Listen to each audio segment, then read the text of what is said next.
Are you ready? Are you ready? It's time for Effingham Hearts football on your home for local sports, 97.9 XFM. Let's go to the sideline for the pregame show.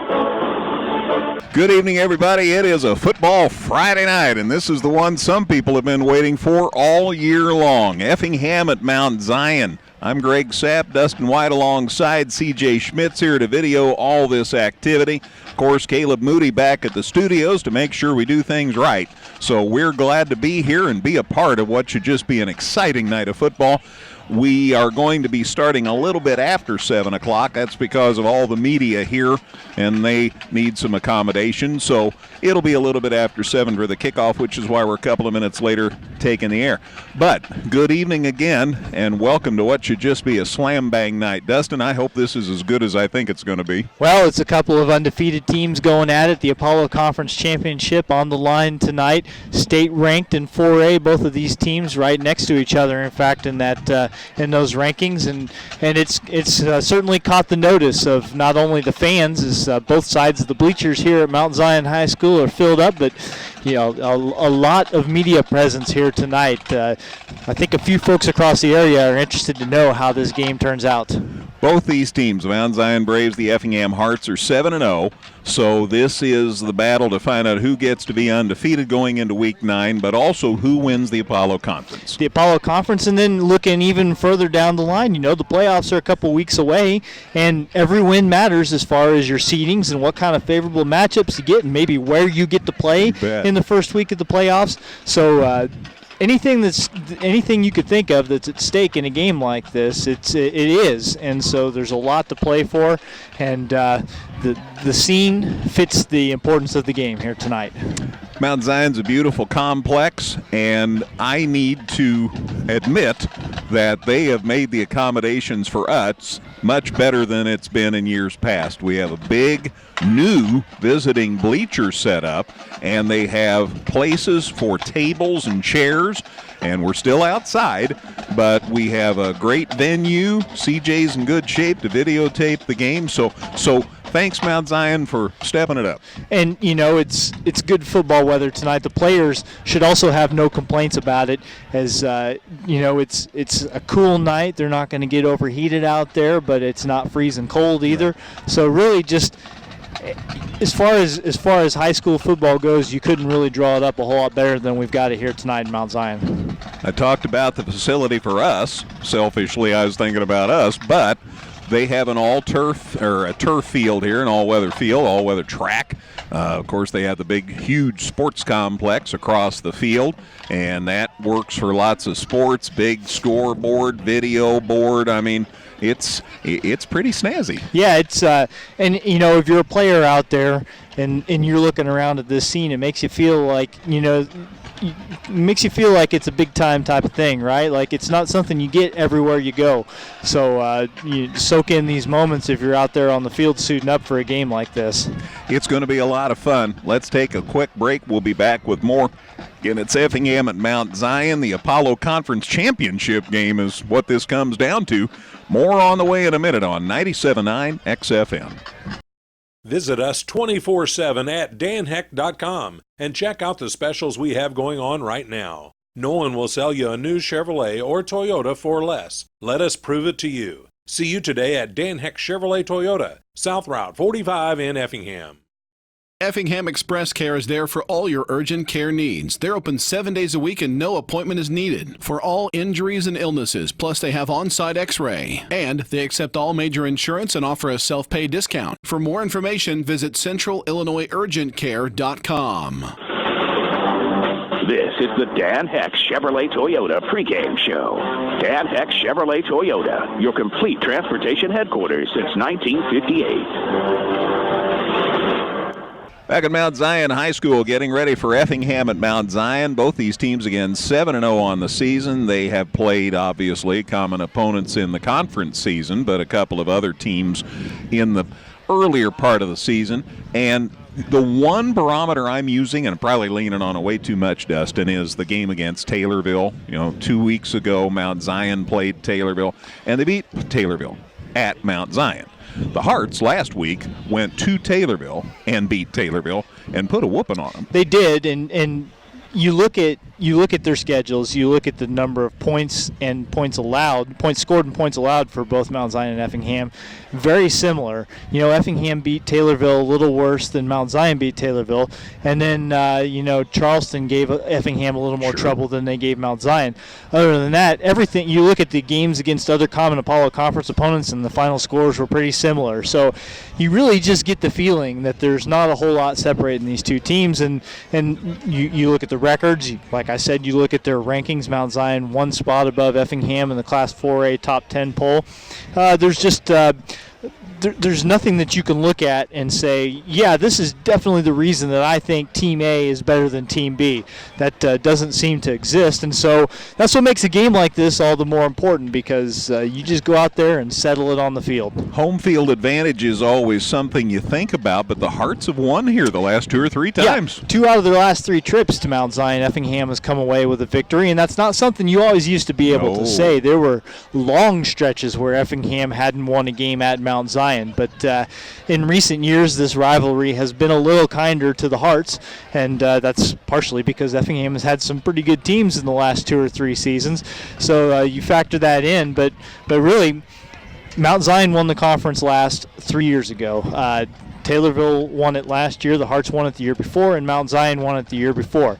And then you look, and those 3 teams were basically the ones in the hunt for it this year. So not a lot has changed in that regard, but you get used to these games between these teams meaning an awful lot. And this is, without a doubt, the best venue, the best night, the best emotions. A lot of people that haven't really been as good as Effingham's been this last couple of years. I think this year people are really thinking, we got to get behind this ball club. Well, and then when you start having, TV stations, running stories on them during the week and showing up here to be, to get video of it, to make sure that they have it covered, that builds the fervor a little more. The people who are sort of maybe just casually paying attention, or maybe they catch something, maybe they don't, they start to understand, hey, there's something cool going on over here, and this program's been successful for a while, and hey, that helps a program in more than just this year, right? Like, kids want to come up and play for a team that gets talked about so positively, not just in their community but across the state. And so I like to think that Coach Hefner in his 5th season has really got things humming right now. 2 rounds into the playoffs 2 years ago, 3 rounds last year. That was the first time in 30 years that had happened. So who knows what the limit is this year? Yeah, I mean, it'll be interesting. There's always in 4A, or in sometimes in years past in 5A. Mm-hmm. I mean, there's some really good competition toward the top, and so you get that deep into the playoffs, and you're always going to run into somebody that's just awfully good. So expectations always have to be realistic, but by the same token, I think you look at this year's Effingham team and you think, why not? They could go on a deep run just like any of another number of teams. 2 pretty superior offensive players, and you get into this and you think about, but what about the line, and what about the guy that's blocking for this guy and all that? But 2 superior offensive people. For Effingham, obviously, that's Nathan Shackelford at quarterback, Tristan Duncan, and I guess I've got to go 3 because of the wonderful job that Effingham's new for 3 weeks running back has done, because over 100 yards each of the last 3 games. So you've just got all those guys to consider, and I'll tell you, let's focus on them for a minute, because you've got diversity there. You got a guy who can throw it and run. You have a guy who can catch the ball. You have a guy who can carry the ball. Chase Wimmer's just been unbelievable this last 3 weeks, because everybody thought when Logan Brown went down, what are we going to do? Well, Chase has more than filled the bill. Well, and there's some years for Effingham, for any team, where you lose your starting running back or probably your number 1 running back, and that's it. That's you may still win a few more games, but you're not going to be the same team that you were. Effingham hasn't missed a beat, and that says a lot about Chase, and Chase has gotten better every week. I mean, not only in the numbers, not just the things that you see in the stat sheet, but the way he goes about his business on the field, the way he shakes off tackles, the way he reads the plays. Like, it's just clear that he's making leaps and bounds every time the Hearts take the field. So yeah, that's been a huge thing for the Hearts. Could have derailed their season when Logan Brown turned up hurt, but. And then, for Logan, he gets to come back and just focus on defense, and I think that makes Effingham that much better whenever he's out there well-rested playing defensive back. Two guys that we're going to have to watch out for as far as Mount Zion. And again, these are the guys you see. You don't see all the people doing the blocking and the work on the line, and I understand that. But their quarterback is Ashton Summers, and he's a junior. And then they also have guys who can tote the ball really well. Drew London's their tight end. They've got different people that can really carry the mail, and I guess number 22, Sage Davis, would be the kid that especially does a job for these players. I'm looking at his stats right now. He's run the ball 109 times this year for 838 yards and 10 touchdowns. So that's 7.7 yards per carry, and that's good, okay? Now, Effingham's defense is going to have a little something to say about that, and I'm not going to stand up here and guarantee that they're going to shut that down a little bit, but I am saying that they're certainly capable of doing so. I think he's probably going to find that this assignment tonight has been a little tougher than some of the ones that he's had throughout the course of the season. So that gives you some background. That sort of sets the stage, as it were. It's Effingham at Mount Zion, and we'll be back with more in a minute. You're listening to 97.9 XFM, WXEF in Effingham. Evergreen Nursing and Rehabilitation Center is proud to announce their new outpatient therapy. Evergreen now offers physical, occupational, and speech therapies for their patients. If you need therapy, don't worry. Evergreen's outpatient therapy can help you too. Give Evergreen a call today for a tour. Whether you're in the market to purchase a new or pre-owned vehicle, Northside Ford on North Keller Drive in Effingham will find a car that works for you. Check out their selection of cars and trucks today. We're back at Mount Zion High School getting ready for Effingham at Mount Zion. Football Friday night on steroids, man. It's week 8. Of course, next week the Hearts come back home to play Freeburg, and that'll be senior night. And there are some kids you'll want to be sure to be out at Klosterman Field and thank for 3 great years. My gosh, the 3 years that these kids have been past their freshman year, what a load of accomplishments. It's been a pretty good little stretch that the Hearts have been on, and hopefully, that's not going to be the last home game that Effingham gets to play this season. So, definitely come on out and show your appreciation. I did not know it, but the athletic director at Freeburg is Matt Lauer. So talk about old home week. Matt Lauer played his basketball for South Central. His dad, Steve, was, of course, the coach of the Altamont Indians, coached some guy named Robinson. And so Matt then went on to play at SIU Edwardsville, later got on staff at SIU Edwardsville, and now he's the athletic director at Freeburg. So we'll look forward to seeing Big Matt. He's not hard to spot. Okay. He's about 6'9", so okay. He won't be hard to spot. So we'll look forward to seeing Matt next week. We are getting close to time for football.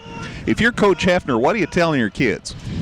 I think you got to just treat this like any other assignment, right, as much as you can. You understand how important this game is, but you just got to go out there and go about your business the same way you do every week. And they've been pretty successful doing that up until now. Don't let the moment get too big for you, but also understand that you got to go out there and give this 100%. And I think you keep it that simple. You really do. You do your thing, and then, worry about adjustments as they come. All right, we'll see. Boy, a quick and good start and a smart start. No turnovers. That is such a key. Hold on to the football. Well, and Mount Zion's going to get the football first, and so, Effingham's defense has a chance to set the tone. So I think it'll be very interesting to see how this first possession goes for the Braves. Let me get a shout-out to Jerry Trigg, the Effingham girls golf coach. The girls team's at state. They are 10th after the first day, is what Caleb told me. They'll play again tomorrow. We got kids from St. Anthony playing. We've got a soccer regional championship with T-Town and Newton tonight. We've got the state tournament, state runs for the junior high cross-country kids. We've got the National Trail Conference volleyball tournament. We have so much going on. How about sectional tennis for girls? I mean, there's tons of stuff going on. We'll do our best to keep you up to date. Here's the kickoff. It's taken at about the 15-yard line. The Braves return man dropped it and then goes to the far side of the field, and he stopped short of the 30-yard line. That's where Mount Zion will set up shop to begin our game. Again, because of TV, they're a little late in getting started, but we knew that going in, so that's okay. Again, thanks to Ben Davis, the athletic director at Mount Zion, for his help this week. 29-yard line is where the Braves will set up shop for their first possession of the night. And glad to have you with us here on 97.9 XFM. Going to go from the shotgun this first set. A lot of time. They got a man coming to the near side. There's a run off tackle. The quarterback kept, and boy, he got nothing. He might have even lost a yard. So nice work. I thought it was the quarterback, and let me double check whether he might have handed off to Davis. It was Sage Davis. Thank took you. The carry. Got nothing, basically. Still at the 29. So it's 2nd and 10. Mason Hasty, old number 36, has had quite a season, and he makes the stop. So it's 2nd and 10, still at the 29-yard line. We're just underway. Good to have you with us. Again from the shotgun, Ashton Summers. There's the snap, and this time they go to the far sideline. They've got a big run going, and they're near midfield before they take him down. That was a direct snap to 25, Bryson Bartles. Yeah, I'm going to have to use my sheets of information here to make sure I'm giving you the right people. Yeah, Bartles, Bryson Bartles is a 5'6", 155-pound junior and a direct snap, and he got it to the 49. So from the 29 to the 49, a gain of 20, and obviously that's a first down. They stay in the shotgun. There's the snap, and here's a handoff to Davis. He goes left along the sideline. Pretty good gain. Out of bounds at the 44 of Effingham. So from the 49 of Mount Zion to the 44 of Effingham, a gain of 7, and it's 2nd and 3. Yeah, so after a pretty good stop on the first play of the game, Mount Zion has really been gashing this Effingham defense. So what it looks like is you've got the little guy doing the speed stuff. Sage Davis is the big boy, and it is again a direct snap, and this time somebody got a hand on him, and not much. He didn't get to maybe the 42-yard line. The direct snap that time to Bartles didn't work quite as well. Yeah, and Bartles actually faked a handoff, so he took the direct snap, but then there was still play action on that, and he ended up going for it, running anyway and getting nothing. Call it the 42.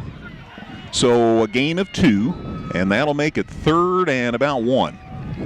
So 3rd and 1 at Effingham's 42-yard line. This is the opening drive of the game, and we haven't seen any activity out of the Mount Zion quarterback. There's the snap. There's a handoff to Davis. He goes up the middle, and he's inside the 40, and he has enough for a first down.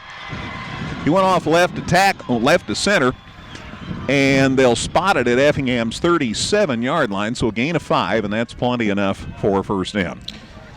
So 1st and 10 for Mount Zion at Effingham's 37-yard line, and this drive continues.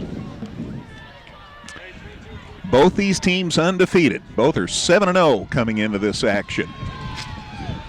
Again, it looks like the direct snap, and somebody was moving. I think maybe too many people, and I think this is going to come back on Mount Zion. Effingham's players certainly reacting as if that penalty is going to go against the Braves, and all the body language from the boys in red jerseys seems to indicate that they're going to move back 5 yards. Yeah, this will push it back out beyond the 40 to the 42-yard line, so that'll make it 1st and 15.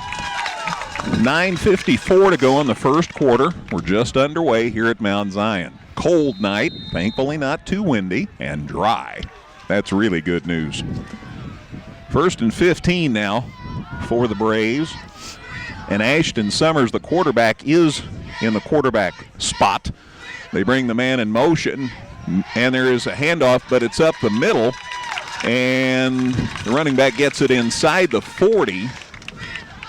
A lot of misdirection. I'm having to watch myself. Summers got Again, it was Bryson Bartels that got the carry to the 40. So that's a gain of 2. And now it's 2nd and 13. Here's the snap. Summers looking to throw here across the middle, and it's long, incomplete. Got a little too much air under it, and it's 3rd and 13. Yeah, overshot his receiver by probably a good 4 feet there over his head. And so Effingham's defense has got itself into a 3rd down situation here, 3rd and long. See what they can come up with here. 3rd and 13 for Mount Zion. They are at the Effingham 40. This is the opening drive of the game. The Hearts will get the ball to start the second half. Effingham back home for senior night next week, hosting Freeburg, the Midgets, for the first time I can ever remember in football history at Effingham. 3rd and 13, obviously a big one here. Send a man in motion, that's Davis, and they go left, and the ball's caught, and the guy gets away, and he's inside the 35, and he's got a big gain near the 25-yard line, and that'll be enough for a first down, I think. It's really going to be close. We'll double check here. And that's disappointing because Jace Booker caught that ball, and he was well short of the he was behind the line of scrimmage, and Effingham had a hand on him and couldn't bring him down. Holy cow, they are just short. It's 4th and about half a yard. They spot the football inside the 30, but remember they had a 3rd and 13 situation, so they're bringing the chain gang across the field. And what they do is the official always grabs it and runs along the yard line so they can't mess things up. And then they put the sticks down, and we'll see what happens here. And they might not have got it. There's the placement. And they got it by half a football. Got the first down by half a football. So it's a first down. They go from the 40 to the 20. Let's see where they set it down. They haven't placed it yet. 27. Man, they needed 13, and they got 13, Dustin.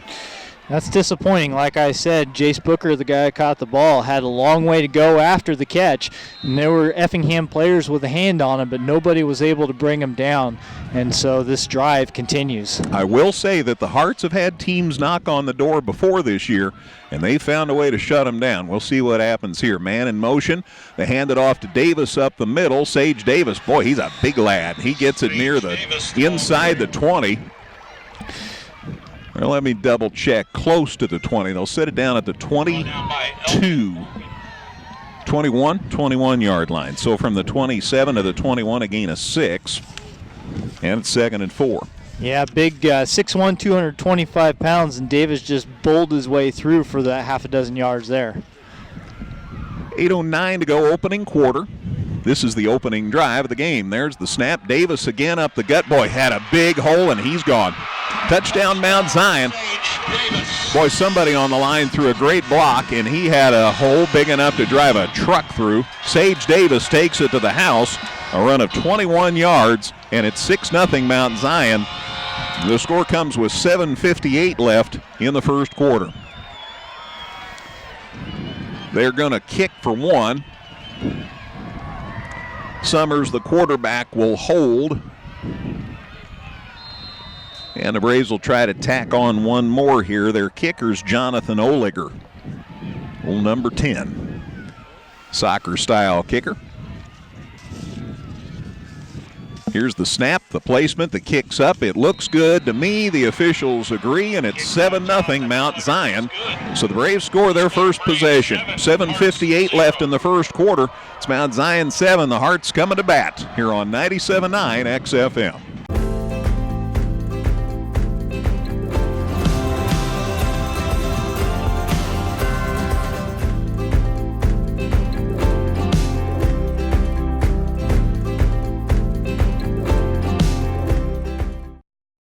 Local, secure, enduring, and more convenient than ever. Washington Savings Bank is located in Effingham, Mattoon, and anywhere you are with their 24/7 virtual branch. Enjoy the conveniences of banking with all the services offered at Washington Savings Bank. Member FDIC.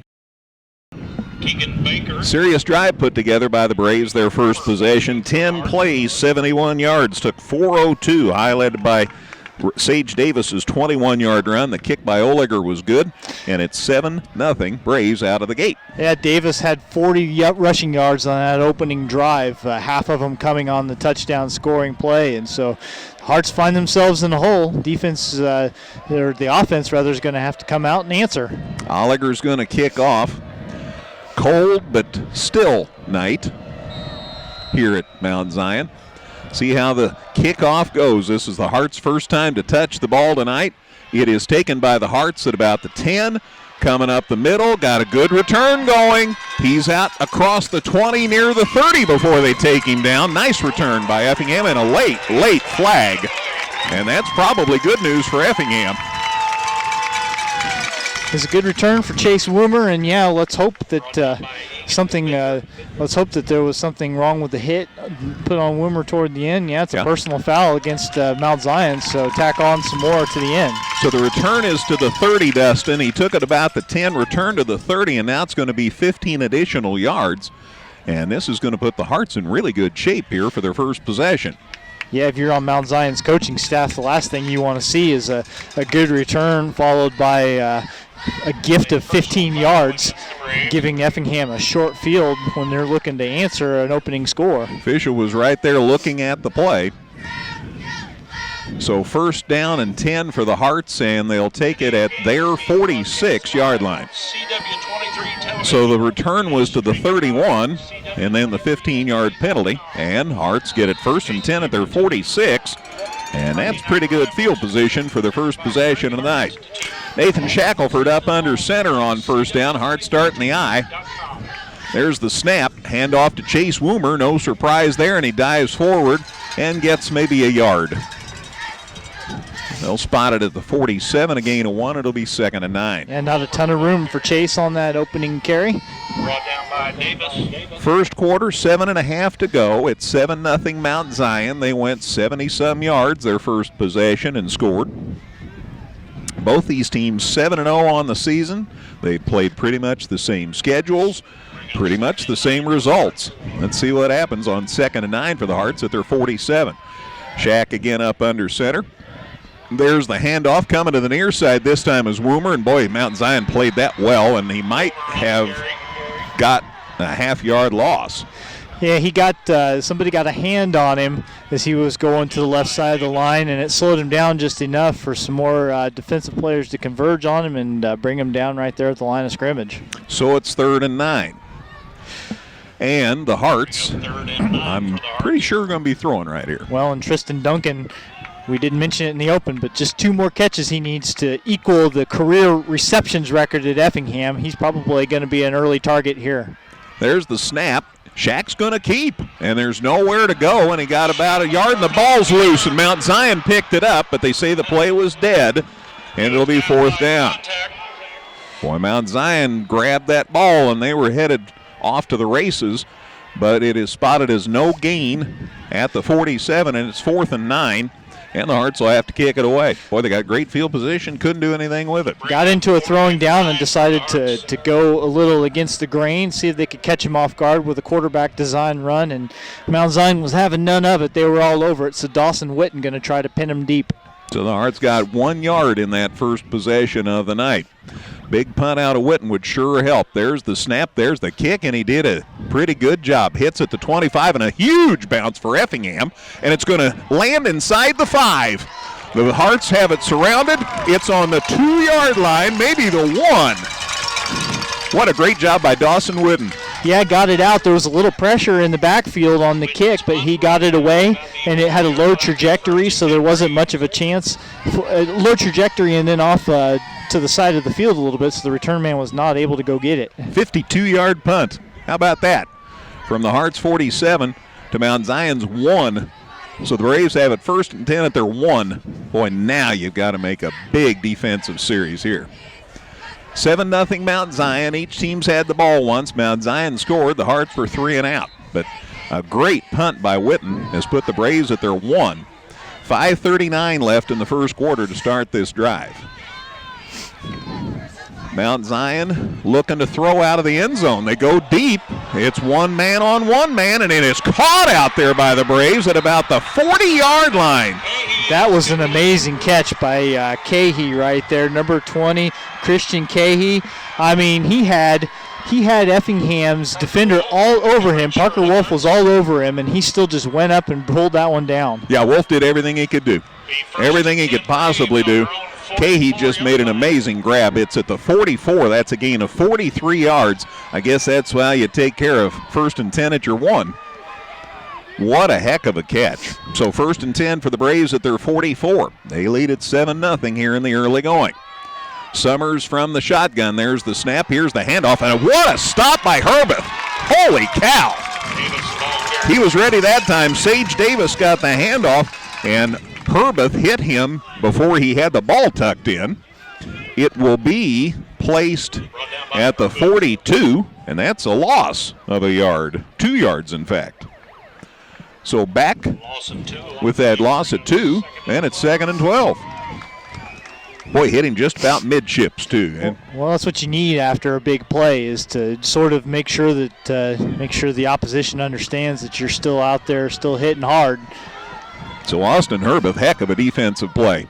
Here's the snap. They hand it up the gut again. Boy, they have the hearts adjusted. Nothing for Davis. Maybe a yard, maybe nothing.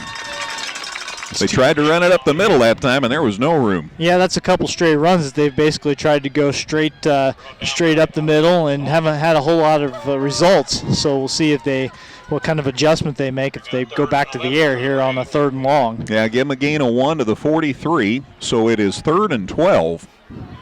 An old Art Turf. If Larry Wilson's listening, he remembers 3rd and 12. We used to do the Art Turf show many moons ago.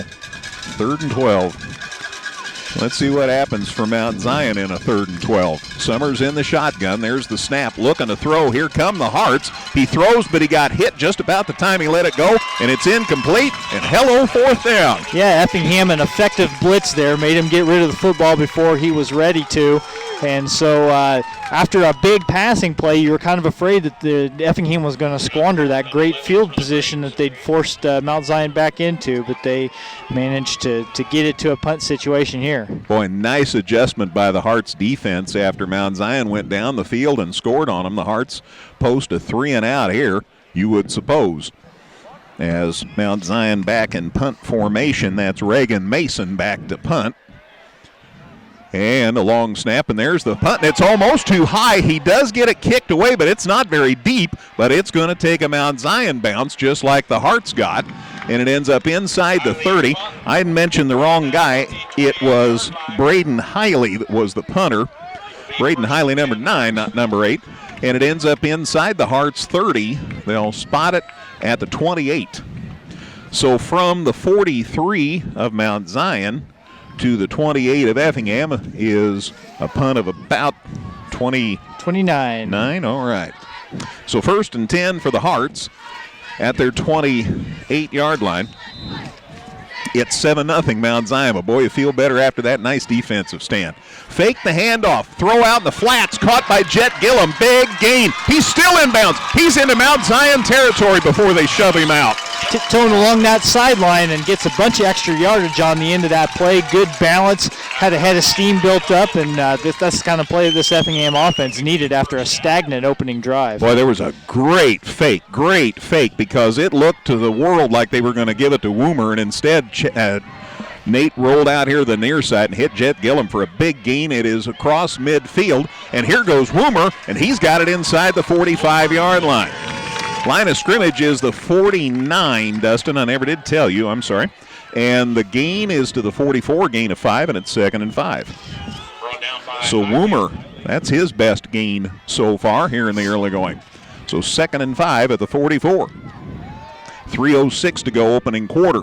Handoff, Woomer, look at him pick his way through the traffic, and he takes it inside the 40. Effingham picking up the pace a little bit, too. It seems like they're getting the plays in and snapping the ball a little more quickly, keeping Mount Zion on their heels. And it is enough for a 1st down to Mount Zion's 39-yard line, so a gain of 5 more.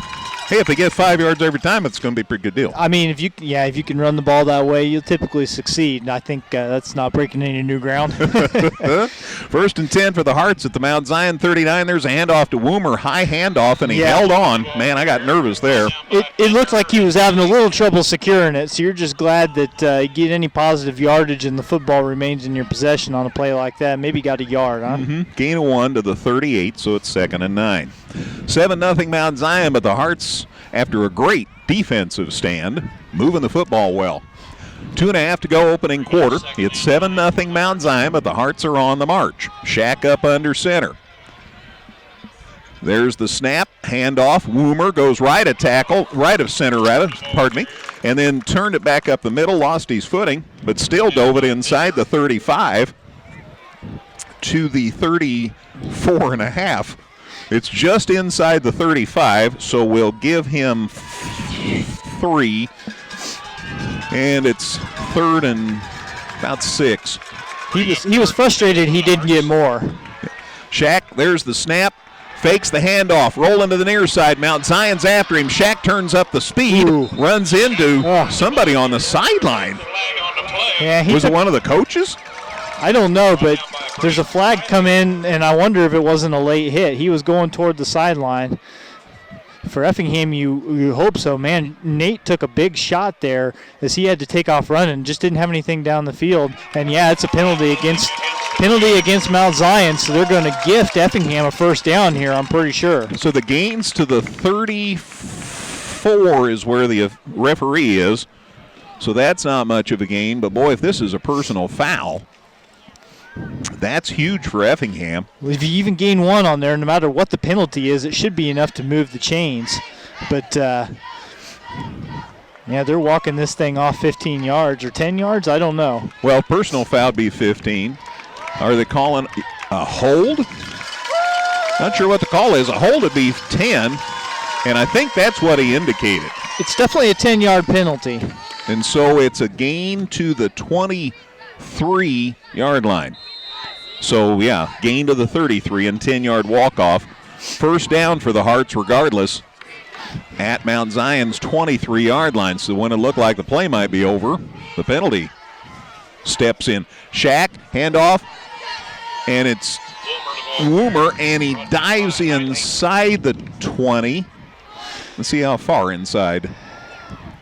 Well, it's just inside the 20. So give him 3, Dustin. How about? Yep. Football's just inside the 20-yard line. Not a ton of running room there. Chase makes the best of it. And really, in this situation, you're deep in their territory.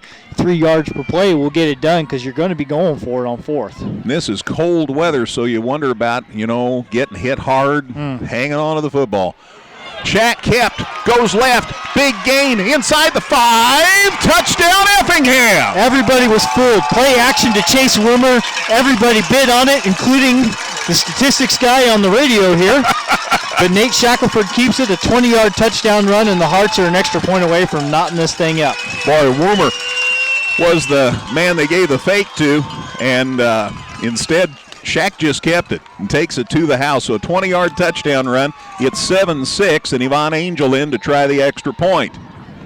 Yvonne's got a soccer regional game in the morning. He's kicking here tonight. So we'll see about the extra point. There's the placement. The kick's up. It's low, but it's good. Line drive. We're tied.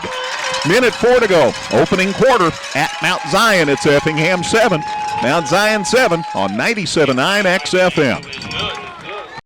Visit us 24/7 at danheck.com and check out the specials we have going on right now. No one will sell you a new Chevrolet or Toyota for less. Let us prove it to you. See you today at Dan Heck Chevrolet Toyota, South Route 45 in Effingham.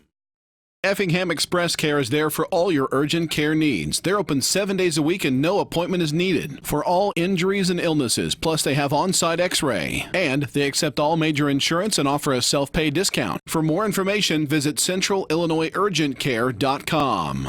Boy, the great defensive stop, and then the Hearts go 8 plays, 72 yards, helped along by a couple of penalties, 234, highlighted by Shack's 20-yard run. Angels' kick was good, and we're tied 7-7 with a minute 4 to go in the opening opening quarter. Well, there's no question that third down penalty against Mount Zion was a killer for the Braves. It extended the possession for the Hearts, and a couple plays later they were in the end zone. So now see if the Effingham defense can get it back again and keep Mount Zion off the scoreboard. If you hear rumbling, that's the fans here on the Effingham side stomping the bleachers. There's a kickoff to the 5. They go to the far side of the field. They turn it up, and the Hearts are there, and down he goes. About the 15-yard line. And I want to double check. Yeah, I thought that's who that was. Congratulations to the Hearts. Jacob Stoneburner, old number 44, put a whooping on the return man.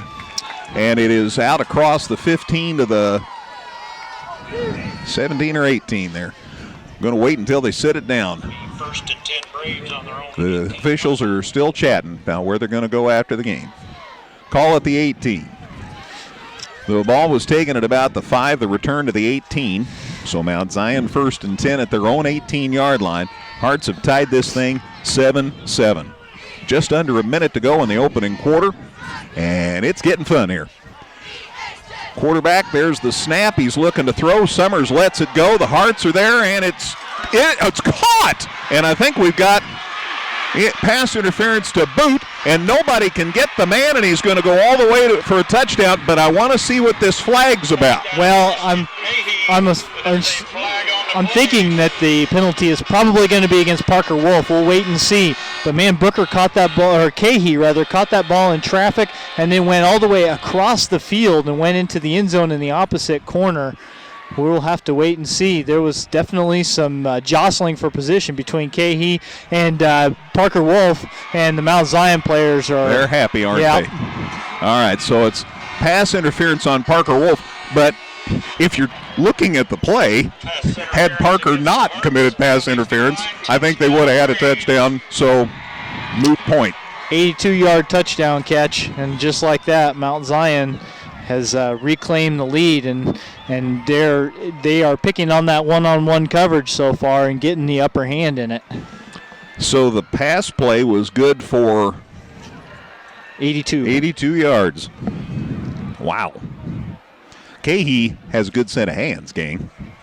He can catch just about anything that Ashton Summers is putting up in the air. So it's 13-7 Mount Zion, and they'll kick for 1 here. There they are saying they indicated the penalty against the Hearts, which of course Mount Zion turned down because they got a touchdown. Yeah. They'll kick for 1 from Summers' hold. Oliger ready. Hearts got in there and just about got a hand on it, but it's still good. 14-7, Mount Zion, 40 seconds to go, first quarter. Back at Mount Zion in a minute on 97.9 XFM. Evergreen Nursing and Rehabilitation Center is proud to announce their new outpatient therapy. Evergreen now offers physical, occupational, and speech therapies for their patients. If you need therapy, don't worry. Evergreen's outpatient therapy can help you too. Give Evergreen a call today for a tour. Whether you're in the market to purchase a new or pre-owned vehicle, Northside Ford on North Keller Drive in Effingham will find a car that works for you. Check out their selection of cars and trucks today. The penalty is assessed. There was a touchdown. Then the penalty is assessed on the Hearts for the pass interference. So Mount Zion's going to kick off from Effingham's 45-yard line. Well, and Oliger's going to have to try to pop this one up a little bit and not just kick it into the end zone, try to make them return it from inside the 5. Oh, and he smokes it. And now we've got a whistle. Somebody must have been offside. That would be my guess, because Mount Zion's coming back somberly. So my guess is it's on the Braves. And really, Oliger might not mind getting an extra 5 yards to play with here, although it did seem like his goal there was to basically just kick it as far as he could and get the touchback. Flag's thrown at Effingham's 44. They are walking it off against the Braves. So it will be right at midfield now. And obviously the walk-off on the procedure penalty will, since it was on a 5-yard line, will be moved back that far. So now instead of the 40, he's going to kick from the midfield stripe. Offsides against the Braves. 40 seconds left in the first quarter. Mount Zion has just taken a 14-7 lead on an 82-yard touchdown pass. Boy, this kid can flat catch a football. Christian Kihei. And let's see about Oliger's kickoff now. Now kicking from midfield. And there's the kick, and he smokes it again. Way into the end zone, a touchback, and the Hearts will get it 1st and 10 at their 20. 40 seconds left in the first quarter. Mount Zion 14, Effingham 7. I mentioned next week it'll be senior night at EHS as Effingham plays host to the Freeburg Midgets. Kickoff at 7 o'clock at Klosterman Field. Of course, we'll have it right where you're listening tonight at 97.9 XFM and 97.9XFM.com. Big for the Hearts to get something going this drive. Yeah, you give up a one-play scoring drive. You just got to go right back out there and try to keep coming up with answers. It could be that kind of a game. From the 20, the Hearts get stuffed up the middle. In fact, down goes... That's Logan. It was Logan Brown. Brought down by Sage Davis. And Sage Davis, who's playing defense as well as offense, took him down back to the 17-yard line, a loss of 3. And it's 2nd and 13. Not exactly the return to the running game Logan was probably hoping for, as he hasn't been on the field on offense for several weeks, but that didn't go the way he planned. Duncan split out wide to the near side here. Jet Gillum out of the game right now. Fake the handoff, Shack up the middle, and boy, he got the wood laid to him, but he does get it out across the 20, near the 25. Boy. And that is the end of the first quarter. Well, he got hit a lick, didn't he? Nate's taken a couple of big hits in this game so far. Call it the 24. So from the 17 to the gain of 4, gain of 7, and then we have 1 quarter in the books. At Mount Zion, it's Mount Zion 14, Effingham 7 on 97.9 XFM.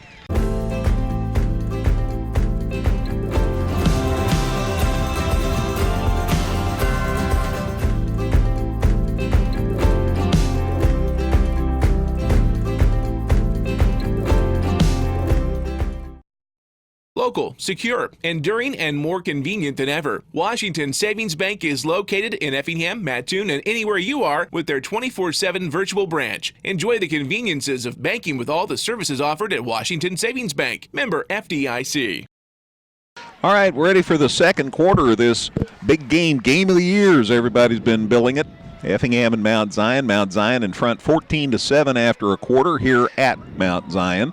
And the Hearts have the football. 2nd and 6 after a 4-yard gain to the 24-yard line. And you're right about Shaq getting hit a lick a couple of times. Yeah, he took that shot along the sideline on the play that was ultimately a penalty of some sort against Mount Zion. And then on that play there, right before halftime, ran it off tackle and took a pretty good hit at the end of it. And so something you got to keep in mind, I know you want to put some wrinkles in because Mount Zion's been watching 7 weeks of game film on you, but by the same token, you got to keep him healthy, so hopefully they can keep him on the field. We are ready for the start of the second quarter. Both these teams 7-0, and conference title will be decided by who wins this game tonight. Shack up under center on 2nd and 6. First play of the second quarter. Gillum comes to the near side, looking to throw, comes to the near side, still looking. Mount Zion after him. He fakes the throw, runs out of bounds, and gets out about the 32-yard line. Good pursuit by Mount Zion as they had Jacob May following clear about to the huddle. But it is enough for a first down, and that's the bottom line. Hearts needed 6 and got 8. It's a gain to the 32. And the new set of downs here for the Hearts. It's a bit of an uneasy feeling seeing your quarterback running for his life there, but he got to the sideline before anybody could close in on him and move the chains. So all things told, pretty successful play for Effingham. And Shaq running the ball early could open it up for other guys. We'll see some pass plays later if this keeps up, because Mount Zion's going to have to keep an eye on him. He rolls to the far side. Here they come. Here he goes. There's the pass, and it's out of bounds, incomplete. That'll bring up a 2nd and 10. But that's both the back-to-back plays here that Effingham has been in a pass formation, and Shackelford has dropped back and not had anything open, and then pretty quickly had to take off running or else take a shot in the backfield. So the kind of plays that you're calling are going to have to be adjusted a little bit because you're basically going to have one time for one read. You might want to try something a little shorter. In fact, the pass play to Jet Gillum, a short little route and a lot of run after catch, that might be a recipe for success going forward. Holden Lewis and Cam Calber are split out far to the to the far side. Got Duncan down here right along the sidelines. So 3 people wide. The Hearts go to the shotgun and they hand it to Logan Brown. He's got a good game going. He's out across the 35, still on his feet, and down he goes. So pretty good run. Able to shake off a would-be tackler, but that slowed him down just enough to be brought down there about the 36-yard line. So yes, decent little gain there. So the gain to the Effingham 36. It is third down. Bring up 3rd and 6. And it's 3rd and 6. 14-7 Mount Zion. 11:15 to go in the second quarter. You get Gillum back on the field, and Calbert comes off. See what they've got here. They've definitely got several receivers in on the play here. Calber, in fact, is down here to the near side with Parker Wolf. He Wolf. didn't come off. He just came to the sideline. So Shaq from the gun, Gillum in the slot on the left side, looking to throw across the middle. There's the pass, and it is knocked away and almost picked. Yeah, he was targeting Duncan there, and pretty good coverage there. I think that was Lucas Eagle, number 26, that was in the middle of the field there and broke that thing up. Eagle's not a very big kid out there, but he stuck right with Tristan Duncan and broke up the play. What has limited Tristan a little the last couple of weeks is that everybody's doubling him now because of his reputation as such an effective pass catcher, and that was the case right there. You're going to draw the best defender that the other team has to offer, and Eagle certainly was up to the task there. So the Hearts are going to have to kick it away. First punt tonight was highly successful as far as the punt itself, as Mount Zion was on their 1. Here's the kick by Witten. High. That hits at about the 34, and it's going to go the Hearts' way again, and it's going to roll dead at about the 30. So it's at the 25, pardon me. May even be the 24. It keeps getting better for the Hearts. First and 10 for Effingham, first and 10 for Mount Zion at their own 24-yard line. So from the 36, that's 14 yards and 39, 40-yard punt to the 24 of Mount Zion. 10:35 to go, second quarter to start this drive. It's Mount Zion 14, Effingham 7. Battle of unbeatens. Apollo Conference Championship will be decided by this game. Mount Zion scored on one big play their last possession after driving it down the field, their initial possession of the night. There's the snap.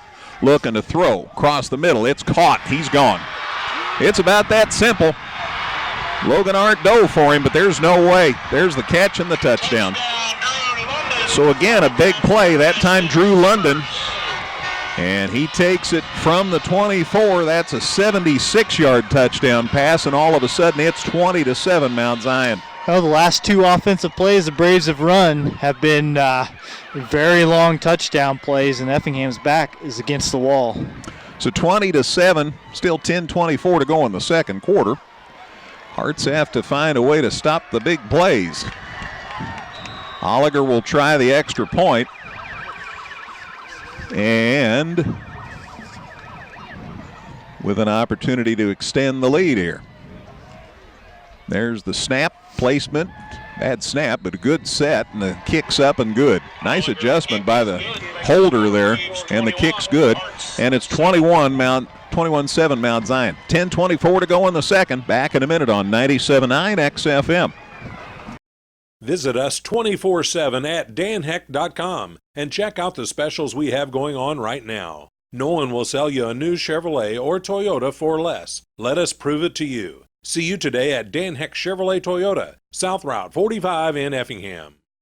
Effingham Express Care is there for all your urgent care needs. They're open 7 days a week and no appointment is needed for all injuries and illnesses. Plus, they have on-site x-ray. And they accept all major insurance and offer a self-pay discount. For more information, visit centralillinoisurgentcare.com.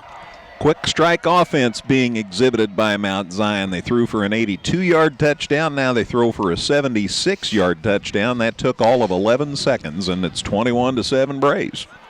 Ashton Summers is 4 for 6 passing for 214 yards already. That is a whole lot of yardage in a complete game. That's completions of 13, 43, 82, and 76. Young man can air it out, and so far they've been able to beat the Hart secondary. Well, that's the thing is receivers are running good routes, getting open, and making tough catches in traffic sometimes. I mean, a pretty complete package that we're seeing. Oliger's kickoff puts it in the air, going deep and into the end zone, a touchback, and the Harts will get it. 1st and 10 at the 20. They're sure not giving the Harts a chance to return the football, which I'm sure is also part of their strategy. Well, it doesn't hurt, does it? That time he wasn't any closer to the end zone. That you please do not use noisemakers during the play. Yeah, I hear that too, and the noisemakers are across the field on the Mount Zion side. They've got horns, and they've got sirens, and they've got all kinds of stuff. Well, I honestly wondered if that was coming from the booth up there, if that was something that they just do at games here, but apparently not. Some folks just having a little fun. It's a big crowd here, you know. Everybody's enthusiastic. 1st and 10 for the Harts at their 20. 10:24 to go, second quarter. That's the thing. There's lots of time if the Harts can get things going here. There's the handoff and a gain by Woomer. Well, there's no gain. In fact, they took him down right at the 20, so it's 2nd and 10. So a good reaction that time by Mount Zion, and it's 2nd and 10 at the 20. Just outside of 10 minutes to go, second quarter. Next week, the Harts are home to Freeburg, the Midgets. Kickoff at 7 o'clock, and we'll have it right here where you're listening, 97.9 XFM. Again, the Harts girls golf team, Caleb tells me, are 10th in the state tournament after the first day. They'll play 18 more tomorrow. Shack up under center on 2nd and 10. Looking to throw. Throwing. He's got a man there. It's caught out there by Duncan, and he's near the 35. And that'll be enough for a first down. Nice grab by Tristan, and he got open. And so he was able to extend the catch, and it's to the 34 from the 20. Gain of 14. That's enough for a Harts first down. Little rollout for Shackelford there rather than trying to stand stationary in the pocket. He keeps his feet moving, buys himself the time to get rid of that football, and it's a nice little completion to Tristan Duncan, and gets those chains moving. 1st and 10. Shack up under center here on 1st and 10. There's the snap, handoff, Woomer, and down he goes for a loss. Wow. They got there in a hurry. Sage Davis is playing the game of his life. He had that big offensive series, their first possession, and he's tackling everybody in sight. So a loss to the 33, a loss of 1. And that'll make it 2nd and 11. Yeah, it's been tough for Woomer so far. 17 yards on 9 carries, and there's really nothing much he could do about it, as there just hasn't been a ton of space for him. 9:09 to go. And there's the one after 9:09. It's 9:08 to go. In the second quarter, Mount Zion in front of Effingham, 21-7. Shack from the gun here on 2nd and 9. Or 2nd and 11. Here's the move. He gets tackled. They take him down. Threw him down, in fact. Boy, they got in there in a hurry, and there's Sage Davis again on the stop for the Braves. Yeah. They'll give him his initial progress to the 30. Thank you very much. That's still a loss of ground. Remember, the pass completion had gotten it to the 34, so now they're back to the 30. So it's 3rd and about 14. I thought he might have lost more than that, though, but still, yeah, you're looking at a long way to go here. Another obvious passing down, but just hasn't had a ton of time to get the ball out. Hards have it loaded here to the near side. Gillum shifts to the tight end spot on the right side. Shack rolling. They've got a man after him. Here's the throw, and it is caught. Nice grab by Duncan out across the 40, and that's enough for an Effingham first down. And that's his second catch, which means he's at 80 for his career, which means that he has equaled the career record for Effingham's receptions with Mike Tegler. And there are all kinds of great former players here tonight. I saw Bob Walls. We talk about him in the record book all the time. Actually, that may be a little bit shy of a first down. The gain's to the 43. So from the 30 to the 43 is a gain of 13, but they needed 14. So it's 4th and 1. Is this big? 4th and 1 for the Hearts. They are at their 43-yard line. This is huge, down 2 touchdowns. Shack up under center, and they got Mount Zion to jump offside. That's going to be the second Effingham first down of this half via penalty. Mount Zion's committed 5 penalties. If you wanted to be a stickler here, you could say that has been the one area that they have certainly shown some weakness. They've had some undisciplined play at times. Well, the Stripe guys are talking it over. I thought it was pretty obvious. Now they're going to walk it off. They agree that it was obvious. So there's the 5-yard walk-off, and that's enough for a Hearts first down. Well, and the way things are going, that's a far easier road to hoe than having to try to gain even a yard against this Mount Zion defense. So get that fresh set of downs and try to keep it moving. So the ball is at the Effingham 48.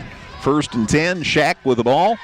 Hearts down 2. Woomer going to the far side, turns it up, and boy, there's just not much there, gang. Just not much there. Mount Zion's come out double tough here on defense. From the 48, the gain, no gain. Well, they're going to give him 1 to the 49, so it's 2nd and 9. You just hope that this tough running and, these plays that don't net you a whole lot open up something down the field a little bit at some point. You call the right pass play at the right time and get a little something out of it. But right now, it's looking really tough for the Hearts running game. That's why you got to keep it close. Hearts are down 21-7.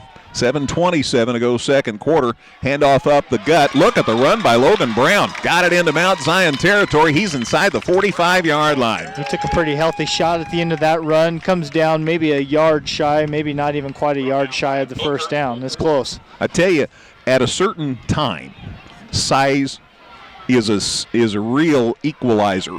And Logan's a big kid, and he got it to the 43 of Mount Zion.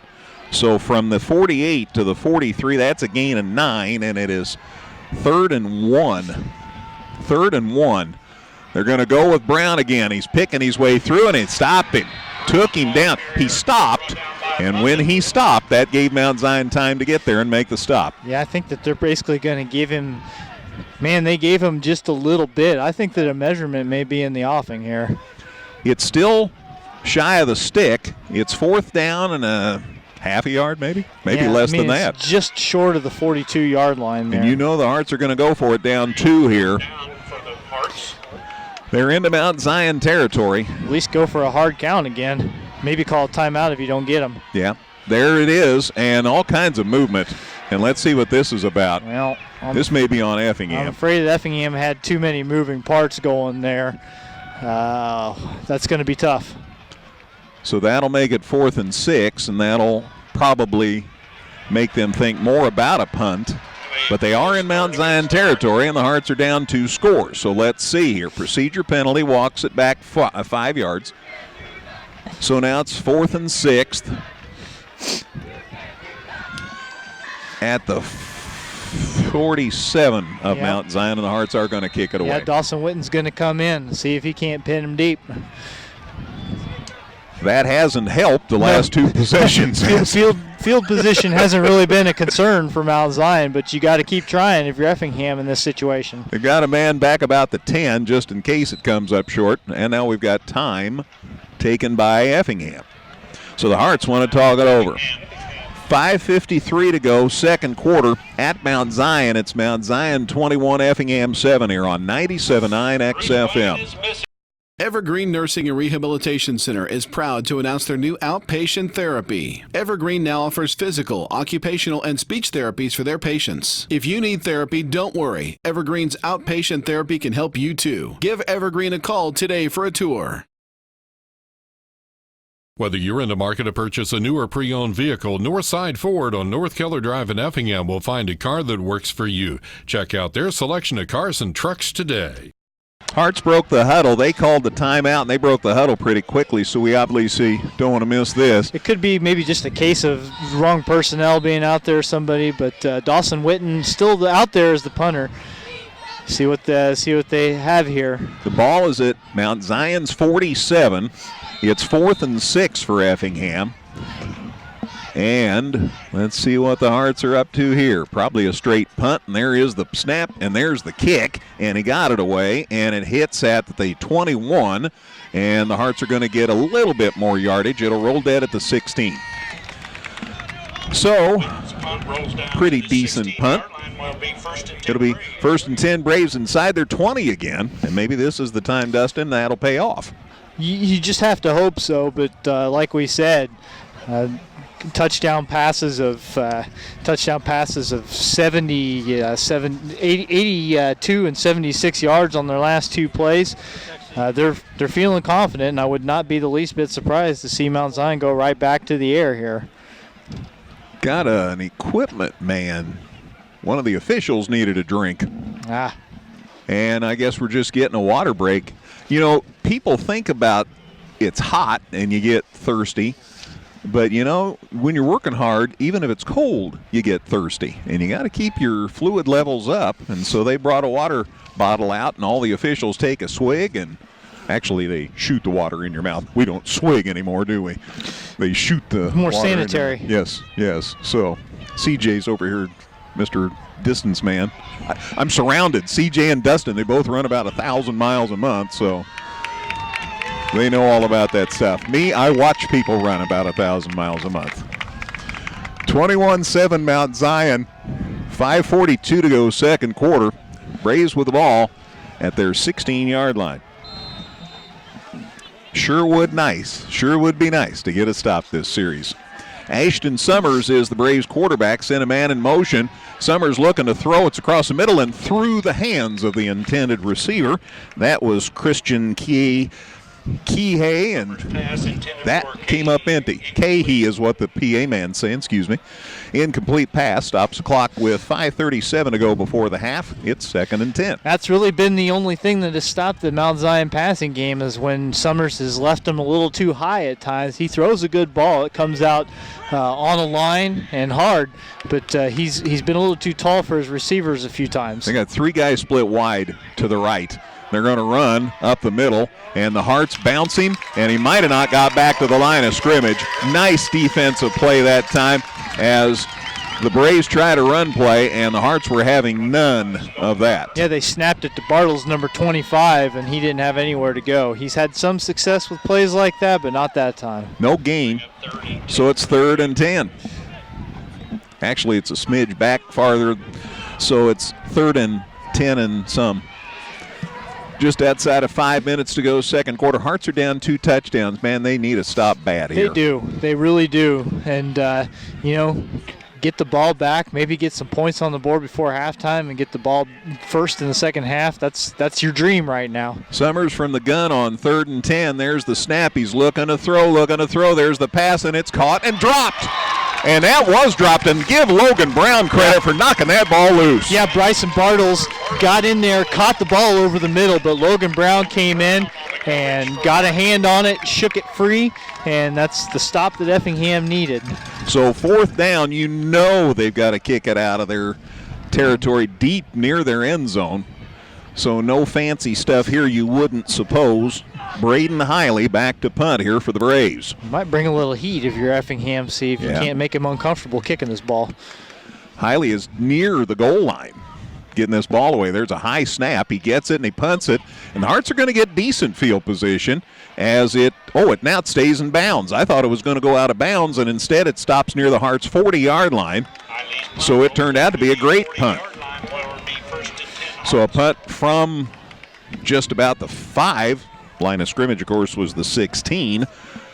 So 34 and another 10, 44-yard punt. But the Hearts still have it 1st and 10 at their 40. So pretty good field position to start this drive. Yeah, not too bad. You just got to do something with it now. 4:32 to go before the break. It's 21-7 Mount Zion. Each team 7-0. Let's see what the Hearts can do here on 1st and 10. Shack up under center. Handoff. Here comes Woomer. Got a couple of blocks. Nice run, and he's out across the 45 on 1st down. That's a good first down carry for Effingham. It really opens up the playbook a little bit for you when you can get a good chunk of yardage on 1st down. So from the 40, the Hearts advance it to the 46, so a gain of 6, and it's 2nd and 4. 21-7 Mount Zion, 2 big strike pass plays. It put the Hearts 2 touchdowns down, 4 minutes left in the first half. looking to throw. Shaq's got time now. Here they come. And there's Sage Davis again, and he takes him down back at the 35-yard line. I don't know who's got Sage Davis. Well, but, man, nobody had him right there. He was blocked for a second, but he shook his blocker loose. It was a one-on-one blocking situation in the backfield, and the problem for Shackelford was that he had no idea that he was coming up on his blind side, drags him down at the 45-yard line. Just a loss of 1. It looked worse than it actually was, but still, it's a third down situation. So the ball's back to the 40, so it's a loss of 6, I think. Back to the 40, okay. So a loss of 6, so it's third and a bunch. That's much worse. I'm sorry, folks. Shaq from the gun on third and a bunch. There's the snap. Here comes Mount Zion. He steps up. Throw is incomplete, and it'll be fourth down. Right across the middle to nobody in particular. I don't know whether somebody didn't run their route or somebody got blocked on the way. Holden Lewis seemed to be the nearest man to that one, but it was well over his head.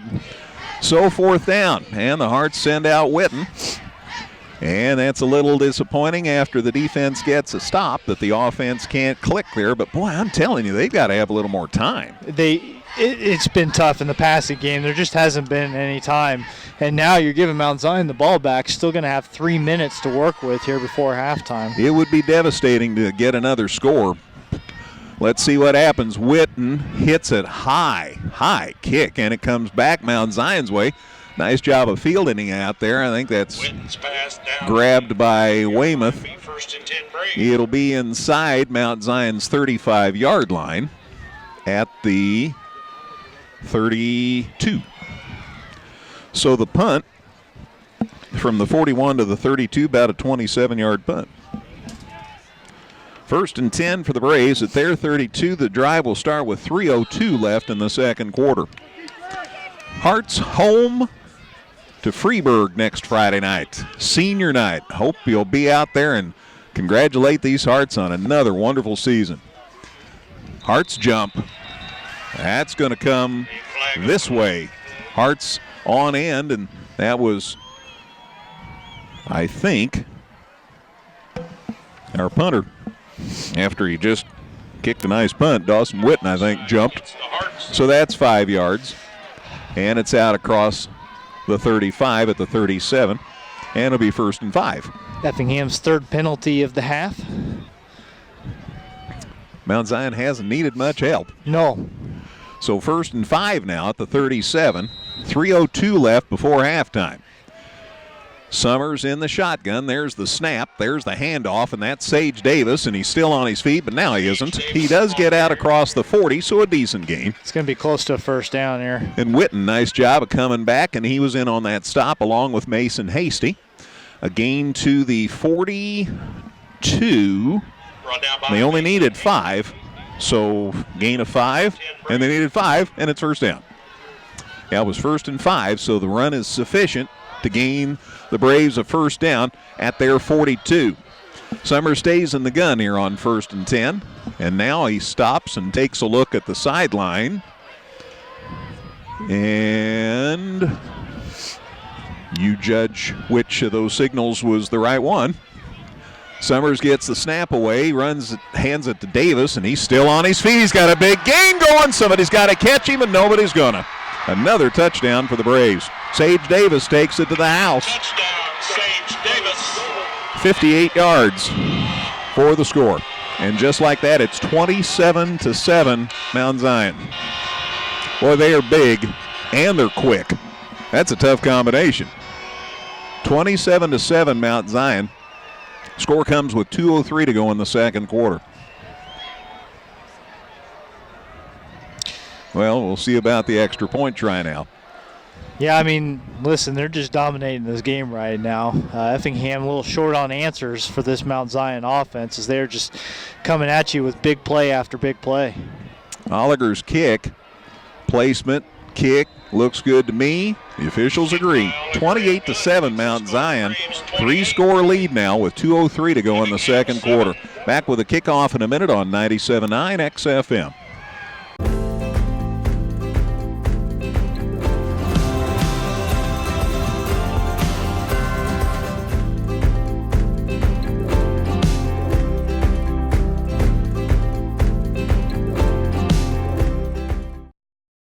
Local, secure, enduring, and more convenient than ever. Washington Savings Bank is located in Effingham, Mattoon, and anywhere you are with their 24/7 virtual branch. Enjoy the conveniences of banking with all the services offered at Washington Savings Bank. Member FDIC.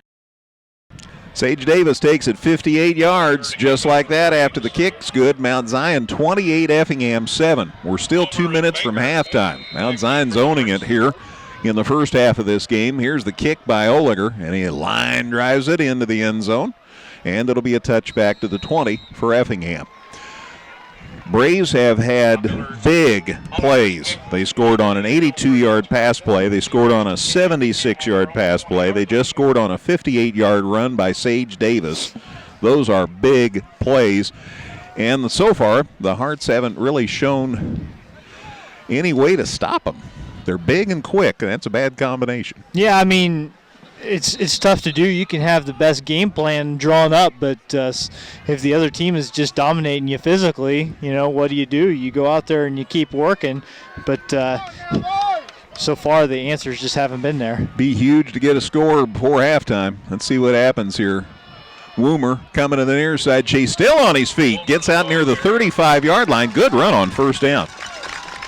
I think he's probably got another first down after that one. I think he did get past the sticks pretty easily, actually. So from the 20, a gain to the 34, gain of 14 yards for Chase Woomer. And the new set of downs for the Hearts. A minute 50 left in the second quarter, and the Hearts hurry up the offense, and down goes Shaq again.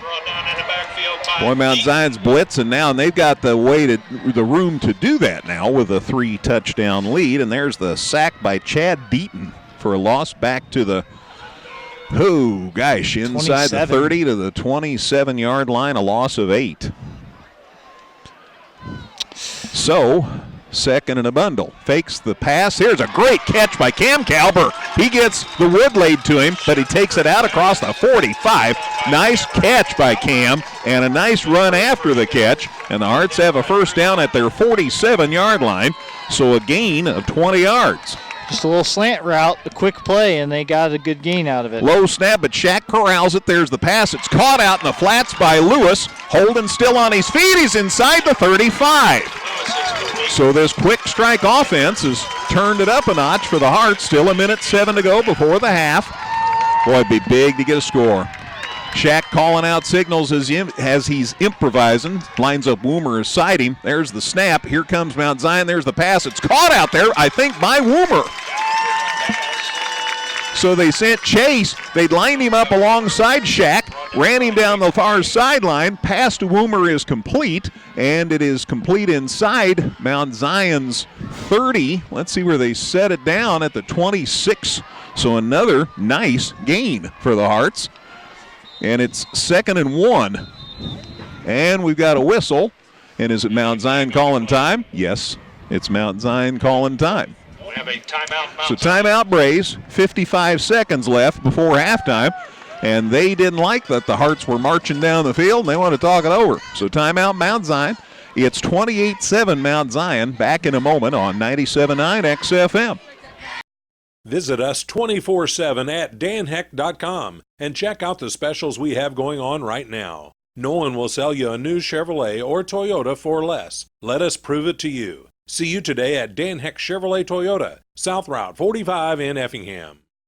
Effingham Express Care is there for all your urgent care needs. They're open 7 days a week and no appointment is needed for all injuries and illnesses. Plus, they have on-site x-ray. And they accept all major insurance and offer a self-pay discount. For more information, visit centralillinoisurgentcare.com. So timeout Mount Zion because the Hearts are roaring down the field. It's 2nd and 1 for the Hearts at Mount Zion's 26-yard line. Effingham putting the ball in the air, but they're short, quick routes, and so far they've been successful. And see if they can keep it up here. Not letting Mount Zion get there on the blitz because Shaq's getting rid of the ball too quickly. Now we're talking it over here. The officials are talking it over is what I mean. Here on the near side of the field. They're still chatting. Now they're going to the middle of the field. And I'm not sure what they're chatting about, but something about let's have a good game, boys. It seems to be maybe what is going on there. Is, maybe a little brief lecture going on there, right? That Getting a little chippy. it's the only thing I can really think of. All right, ball's at Mount Zion's 26 at 2nd and 1. Shack, though, in the gun. There's the snap. Handoff coming to the near side. They got the first down and then some. Woomer, nice dive to the 20. Hearts have another first down. 51 seconds. He stopped and he got right to the 20, a gain of 6, and that's plenty enough for a first down. Yeah, still plenty of time. Effingham's got 2 timeouts left. Fakes the handoff, throws to the far sideline, caught out there by Lewis, and he was near the 15. Let's see about the spot. Nice job by Holden Lewis hanging on out there. That was Parker Wolf. It's 5-9. Sorry. 5-9. Parker Wolf out there on the sideline made the catch. And you know that is right because Holden's usually here on the near side of the field. Hearts called time. 34 seconds left. Let's take another 30-second break on 97.9 XFM. Evergreen Nursing and Rehabilitation Center is proud to announce their new outpatient therapy. Evergreen now offers physical, occupational, and speech therapies for their patients. If you need therapy, don't worry. Evergreen's outpatient therapy can help you too. Give Evergreen a call today for a tour. Whether you're in the market to purchase a new or pre-owned vehicle, Northside Ford on North Keller Drive in Effingham will find a car that works for you. Check out their selection of cars and trucks today. Hearts wanted time this time. 37 seconds left before halftime. The Hearts are down 28-7, but they're on the march. And Fred Hefner wanted to call time and make sure everybody's on the same page. He's still got 1 left, and he knows how important it would be for Effingham to get another score in here. Ball's at Mount Zion 17. Shack back in the gun here on 2nd and 6. 2nd and 6 at the 17 of Mount Zion. Snap, handoff. Nope, he faked it. There's the throw, and it's intercepted. Intercepted by the Braves. They're coming to the near side. They've got to find a way to stop him, and down he goes. Shackelford's pass picked off by But he picked it off at about the 5. Hiley, who is their kicker, with the pick, and the tackle for Effingham made by number 67, who I don't have. I didn't recognize that number. Maybe it's 61. Maybe it's 61 instead of 67, and that would be Marcus Heights. And he's plenty big enough to make a tackle. But Mount Zion has the ball back. 26 seconds left, and it's 1st and 10 for Mount Zion at their own 41-yard line. Well, that's a shame because the Hearts were on the march, but the pick gives the ball back to Mount Zion. Again, they're leading 28-7 with 26 seconds left in the half. There's the snap. Freeman looking to throw. Goes to the flats. It's caught out there. And a good run after the catch. And there's something looked like a flag ought to be thrown to me. And there's another flag because the Hearts had you never see a clip anymore, but that was a clip. And Logan Brown got clobbered. Yeah, it came in after the play. They're going to get the reception, I would think, but then away from the play itself, something comes in against Mount Zion. Definitely a dirty play. I think this will be a major infraction. And you saw Logan lining up to make a tackle, and then all of a sudden he was flying across the field, and nobody was in front of him. There, have I said enough? So here's the walk-off, and it's a 15-yarder. It's a major infraction. And yeah, Dustin said this has been the one thing that Mount Zion suffered from. Yeah, I mean, a little undisciplined. 6 penalties, 3 different personal fouls. They certainly could stand to clean it up a little bit. So the ball was at the 49, 15-yard walk-off back to Mount Zion's 36. So the football was advanced to Effingham's 49, and then the flag drives it back to Mount Zion's 36. So it is 1st and several. And they're looking to throw. And the Hearts are after him, and they got a hand on the ball, and the pass is incomplete. The Hearts finally got in Summers' kitchen. And the incomplete pass, and Summers is slow getting up he's limping. And he may be done here for the first half. There's only 9 seconds left. But the Hearts finally got to the Mount Zion quarterback. Yeah, he's favoring one of his legs there. I'm trying to see what the limp is favoring. his left leg. It appears he's not able to put a whole lot of weight on it. He's gonna come out here and probably either hand off or kneel. Or throw a 92-yard touchdown pass. 28-7, 9 seconds left. There is the handoff, and they run it up the gut, and that's scary too because that's Sage Davis, and look at him go. He's coming to the near sideline. Somebody better get an angle. And finally, somebody drives him out. Parker Wolf finished him off.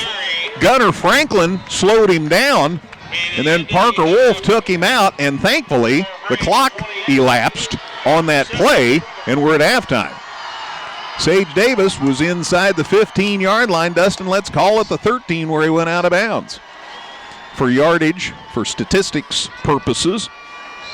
So it was at Mount Zion's 46, and he ran it to Effingham's 13. And we're at halftime. And things not good for Effingham. At halftime at Mount Zion, it's Mount Zion 28, Effingham 7. Dustin has lots of stats to talk about, and the Hearts huddle up on the field before they head for the sidelines. We have a lot to talk about. We'll talk about all the stats. I'll recap the scoring. Caleb will have scores for us, and stay tuned for all of that and more. It's halftime at Mount Zion. It's Mount Zion 28, Effingham 7 on 97.9 XFM.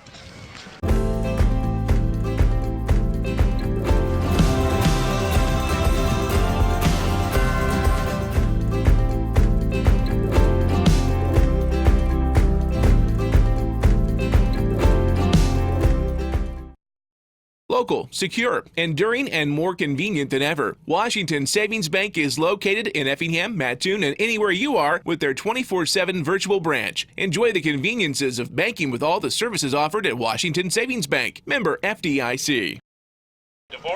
All right, back at Mount Zion at halftime. It's Mount Zion 28, Effingham 7. Each team 7-0 going into this one. Boy, that last touchdown really hurt. But Mount Zion, after the pick, wasn't able to score, and so if you're looking for a glimmer of hope, there's one. Hearts are down 28-7, though, at halftime here at Mount Zion. As far as the scoring in this game, first scoring occurred on Mount Zion's ledger with 7:58 to go in the first quarter at the end of a nice 10-play, 71-yard drive. Took 4 minutes off the clock, highlighted by Sage Davis's 21-yard drive. He is a big dude, and, man, he can run for a big guy. 21 yards on the touchdown run. The kick was good, and it was 7-0 Braves. But the Hearts came back and scored with 1:04 to go in the first quarter at the end of a nice 8-play, 72-yard drive. And Nathan Shackelford, the quarterback for Effingham, took it 20 yards for the score. The kick was good, and the Hearts had it tied 7-7. But Mount Zion scored with 40 seconds left, like 24 seconds later. One play, 82-yard pass play. And the grab by Cahey, and the kick was good, and that put Mount Zion back on top, 14-7. They then scored twice in the second quarter, once with 10:24 to go in the period. Again, a big play, 76-yard pass play. Kick was good, and Mount Zion was up 21-7. Then they scored with 2:03 to go in the second quarter at the end of a two-play, 63-yard drive, and that's where Davis scored again, and he had a 58-yard touchdown run, Sage Davis. The kick was good, and that put Mount Zion up 28-7. So the Braves up 3 scores here at halftime at Mount Zion. And again, big plays. That has been the key in this successful first half for Mount Zion. We'll check with Dustin about the stats on the first half. We'll get scores from Caleb as well. Lots to go on and lots to talk about. We've got tons of stuff going on as far as high school sports. Let's take a break here on 97.9 XFM. Visit us 24/7 at danheck.com and check out the specials we have going on right now. No one will sell you a new Chevrolet or Toyota for less. Let us prove it to you. See you today at Dan Heck Chevrolet Toyota, South Route 45 in Effingham. Effingham Express Care is there for all your urgent care needs. They're open 7 days a week and no appointment is needed for all injuries and illnesses. Plus, they have on-site x-ray. And they accept all major insurance and offer a self-pay discount. For more information, visit centralillinoisurgentcare.com. Back at Mount Zion at halftime, it's Mount Zion 28, Effingham 7, and Dustin's stats, I'll just bet you, is going to bear out the scoreboard. Well, yeah, Mount Zion has more than doubled Effingham's offensive output as far as yardage goes. The Braves, 399 yards of total offense in the first half. I'd have to go back and look, but I'd be hard-pressed to find a game where Effingham's defense gave up that many yards, and that's what Mount Zion has gained on 24 plays in the first half. So you do the math, they're gaining about 8 yards per offensive play, and that's a pretty good way to have a 3-touchdown lead at the break. Effingham 175 yards on 36 offensive plays. Hearts have 11 first downs, 5 on the ground, 4 through the air, 2 by penalty, while Mount Zion has 11 first downs as well, 8 of them in the running game, 3 by the pass. Effingham, 75 rushing yards in the first half on 25 carries, so they're averaging just 3 yards per run. Their 1 touchdown did come on the ground. For the Braves, 175 rushing yards on 14 plays. That's a 12.5-yard average and 2 touchdowns. The Hearts put the ball in the air 11 times in the first half. 7 of those completed, 1 intercepted, 100 yards there. For Mount Zion, they completed 5 of 10 passes, had none of them intercepted, 224 more yards in the passing game, and 2 more scores. So again, the Braves, 399 yards of offense in the first half on 24 plays. Effingham 175 yards on 36 plays. The lone turnover in the first half, the takeaway belonged to Mount Zion. It was an interception return for 34 yards by Braden Hiley. Penalties, Effingham penalized 3 times for 25 yards. Mount Zion penalized 6 times for 55 yards. We talked a couple of times there in the first half. That is the one thing that Mount Zion hasn't done well tonight. They have been a little sloppy at times, taken a few liberties at times, and that's about all you could say as far as the negative for their first half. Time of possession. When you score on single plays on more than one possession, you're probably going to lose that old time of possession battle. Mount Zion's only had the ball for 9 minutes and 13 seconds compared to Effingham's 14 minutes and 47 seconds.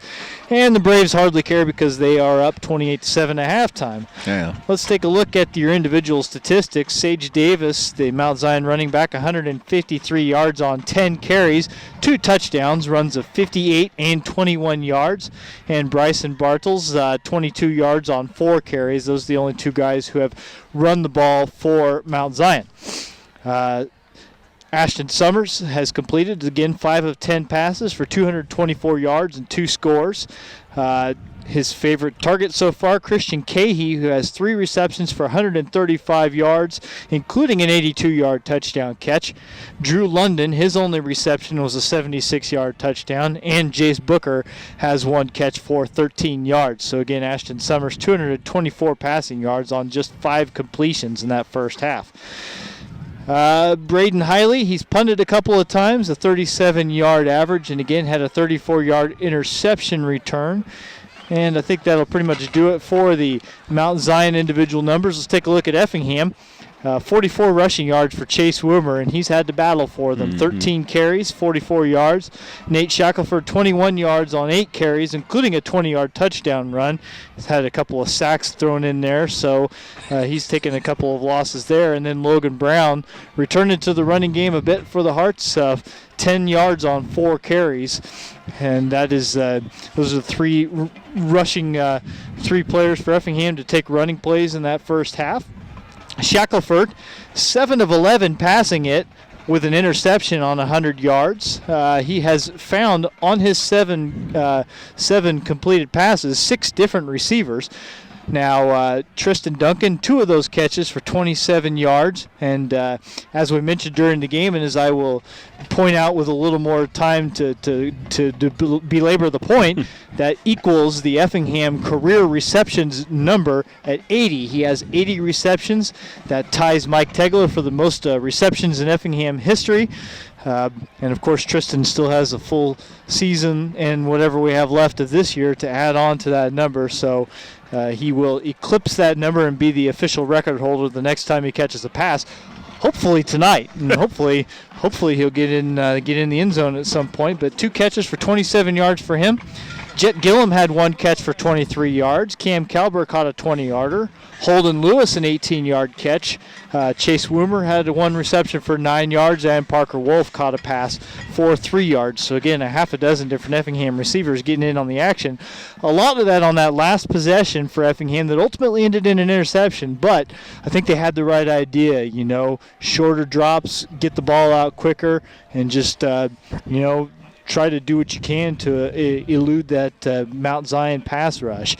Dawson Witten, unfortunately, has had to punt 4 times tonight, a 38.3-yard average for Dawson, which is good, but the fact that he's had to punt the ball 4 times and a half when he probably hasn't punted 4 times in the last 3 games. I bet that's right. That's quite a stark contrast, but he's done his job pretty well. Chase Woomer had the only Effingham kick return for 20 yards. Everything else has been a touchback, and that is basically it, as Effingham again trails 28-7 at halftime here at Mount Zion. They do get the ball first to start the second half, and you know, with time being limited, that opening possession is going to be a very big one for this Effingham offense. If they can move the ball as well to start the second half as they were to close out the first half before the interception, obviously, then you've got some hope. If you can get a score and get it down to 2, then you're still in the ball game. But man, they are so quick and they are so big, and I don't know that I knew how big Mount Zion is, but they're large. You start to get a feel for the way that Coach Hefner was talking about Mount Zion whenever, you know, the Hearts had just got done dismantling a pretty good Taylorville team, and Coach says, I hope we play well against Mount Zion next week, and so, you know, me being the person that I am, I just sort of assumed that was sort of coach speak. You know, I'm not going to let my guys get too high after a victory because it is a big game. But I think that while that certainly played into it a little bit, Coach also knew that he knew what we're seeing now, which is that Mount Zion is a super athletic team. They're big, they're fast, they're strong, and you know, right now they're just putting it to Effingham. But there's still a half of football to play, and like I said, you just got to come out, offensively do your job, and then figure out something on defense to keep them from, gaining 8 yards per play, and go from there. It's easy to sit up here and say, but that is what they're going to have to do in the second half. I'm sure that's what they're hearing right now wherever they're assembled. Again, it's 28-7 Mount Zion here at halftime. Next week, Effingham wraps up its regular season. They're home to the Freeburg Midgets. That's their nickname, gang. And kickoff at 7 o'clock at Klosterman Field. Senior night, the ceremonies will start at about 6:30 next Friday night. Remember, take exact change, $4 and $2. And they'll also recognize the senior cheerleaders, senior pom kids. And at halftime, they'll recognize the senior band kids. And that leads me into what I need to remind everybody about tomorrow. Tomorrow's the day for the Marching Hearts Invitational. Almost 30 bands at Klosterman Field tomorrow. Activity starts at noon. The Hearts will wrap it up in exhibition right around 9 o'clock. So, yeah, it's a long day. And plenty of opportunity for you to come out and hear some really good band music. And it's a great fundraiser for the band boosters. And trust me, good refreshments out there. So come on out and have some fun. Cheer on the Marching Hearts Red Regiment. It ought to be a festive day. And pretty good weather expected at Klosterman Field tomorrow for that. Besides that, I need to correct something I said about the Effingham girls golf team. The IHSA changed how they run the tournament, and I should have thought of this, but I didn't. Instead of everybody getting to come back and play 2 days, if you aren't in the top 6 after the first day, that's it for you.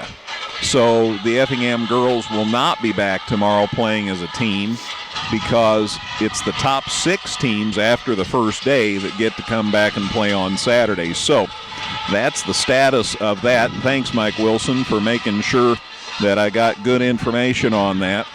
Now, as far as other kids, only the top 8 teams play. Top 8 teams, I said 6. Top 8 teams play Saturday, and the 24 individuals not on those top 8 teams. So that means Ava Bame from Effingham and Macy Ludwig from St. Anthony will play tomorrow. They both made the 24-player cut. And Jaden Rios made the cut for the boys. He's one of the St. Anthony kids. So the one boy that was there does get to play in the finals tomorrow. And then those two girls, Ava Bain from Effingham and Macy Ludwig from St. Anthony. So thank you, Mike. Appreciate that good information. So that is a clarification.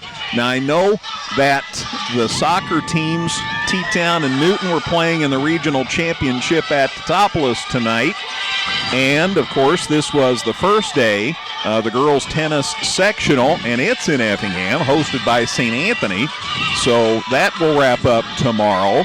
And Effingham's soccer team has its first regional game tomorrow morning at 9:30 out of the HS. And the junior high cross-country state meets are tomorrow. And I'm forgetting the finals of the National Trail Conference Volleyball Tournament will be tomorrow at the Enloe Center. So you name it, there's sports going on. And we'll do our best to keep you up to date on all of those activities. I think I've given Caleb Moody enough time to round up every score in Mid-America. So let's send it back to the sports desk. Caleb, what do you have for us? All right, thank you very much, Greg. But we've got a few halftime scores as well as a second quarter score. So currently right now in the second quarter, it is Albany Richland 35, Newton 7. At the half, it is Charleston leading Taylorville 21-3. Also in the half, it's Mattoon over Lincoln 21-13. Also in the half at Cumberland, it's Cumberland leading Gordo B-Men 48-0. At Robinson in the half, it is Paris over Robinson 28-6. As well as in the half, it's Vandalia over Pana 21-18. And then at Flora, it is Flora over Carlisle 34-0. And that is your sports scores, guys. And we can add a soccer result thanks to Repking Media. Turns out that the Shoes win that soccer regional. They were the hosts of that regional, and they held serve as the final there tonight was Teutopolis 3, Newton 1. So the Shoes win the soccer regional. They'll play up at Sacred Heart Griffin in the sectional, and their first game there's Tuesday night. So good for them. Kind of looking like that ALCS might go to a sixth game. The Yankees have a 4-1 lead. They got to keep the Astros off the board for 2 more innings, which is easier said than done. But that thing's going to turn around and go right back to Houston tomorrow night. Since they got rained out earlier this week, they got to take a flight and play again tomorrow. So that's a little out of the ordinary for postseason play. But I'm pulling for the Yankees. Because of the Chad Green factor. That's a pretty big factor too. Because otherwise, who really roots for the Yankees, you know? But the local connection does it for me. So that's hopefully they can make a little comeback. We'll see what happens. Again, we're home next week to Freeburg Senior Night. Look forward to seeing you there. And I don't know how this game's going to turn out. Obviously, it doesn't look too peachy right now. But it is one game. It's one game, and yes, Effingham, will have to come back next week and give it a great effort, regardless of how this one turns out. And if this one goes the way that it seems to be going, you win next week, you're still 8-1. Mm-hmm. I mean, gosh, how often does that happen? And so. Yeah, again, a little premature to be talking about that. We'll have to see how we feel after Effingham's opening drive here. Yeah. But, boy, this is a really good Mount Zion team. And it also kind of gives you a feel for what the 4A competition is going to look like in the postseason. Because, remember, there's, at least according to the people who vote in the polls, and that is an incredibly unscientific thing, especially at the high school level. But there are about a half a dozen teams across this state that people seem to think are even better than these two. So that means that the 4A playoffs, once you get through a round or two, are going to become quite the dogfight. And so getting good position, getting a home game, getting yourself to 8-1 and getting yourself a good matchup in that opening round toward the top of the bracket, that becomes a very important thing. You go 8-1, your chances of being home for the first week of the playoffs is really good. Yeah, and if you're 7-2, though, you never know. Last year I was pretty certain, 7-2 ought to be good enough, and 7-2 was not good enough for a first-round home game. So all bets are off there. So that makes this second half important. Try to stage a comeback. And even just, if you don't get a win, just to come back and play good football against a team of this caliber would certainly be a feather in your cap going into your regular season finale next week. Shaq got crunched a couple of times in the first half. I've been watching him out here. He's throwing free and easy, so that's good.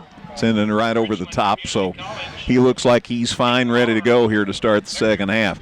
It's a cold night. This is the first cold game we've had all season, and so that's a factor, but it's still a case that you just adjust, right? And it's 28-7, but part of that is the Hearts, have to score, but they also have to find a way to stop Mount Zion. That's honestly, the bigger piece to the puzzle that they're going to have to solve. Again, the Braves gained 399 yards on just 24 plays in that first half, and that's, you're just not going to beat anybody that way. So the Hearts are going to have to solve it a little bit. I think that there were some positive signs in the pass coverage there later on in the half, as they were able to get a little more pressure on Summers, and he was a little more inaccurate throwing the ball. So you just gotta keep it up, and but a sustained drive here would be the first order of business. You're not gonna get any. It doesn't matter what you do on defense if you don't start scoring some points, and you only got 2 quarters left to deal with it. Have to do this thing one at a time, and so we'll see how things go. Again, next week we're home to Freeburg. Wanted to mention too, as the teams are huddled up and we'll be getting ready to go here in a minute or two, that thanks to everybody that has been very supportive through the year. We hope that we have several games to go. But a lot of people that look toward this game, and hopefully there are several more games after this one. So we'll see what the Hearts do here in the second half. They obviously are going to have to shake it up in a hurry. A lot of guys doing sprints and things like that, and you wonder about the cold weather, but people have held on to the ball, and all those things that you normally worry about haven't been a factor. I'll bet all those boys down there playing the game probably can feel their feet better than I can right now. That's all I'm saying. I went with the double socks today, and that was not enough. I have to talk to the higher ups at the station about maybe investing in some heated. Is it heated socks, insulated socks for us? Thermal socks. I like. What a great Christmas gift. Maybe keeps on giving. Come on, like some socks with the plug in like a USB connection or something. Yeah, there are such. Yeah, there's definitely such things as I've seen hunting jackets, that have heat and air conditioning built into them. So we'd have to bring another multi-plug though, right? Well, that's true. Our electrical situation right now wouldn't necessarily support it. We'd only be able to have one sock. Well, I'm not sharing, so we'd definitely have to do some sort of a rock, paper, scissors type of thing. Oh, my. I'm pretty good at rock, paper, scissors, though, so, I can hear you all at home saying, oh, please start the second half. Yeah, well, everything takes a little bit longer when the game is televised, the breaks between touchdowns, between scores are a little longer. Halftime was a little longer. The game got started later. Refer to the state tournament. That's a good indicator about why it takes longer.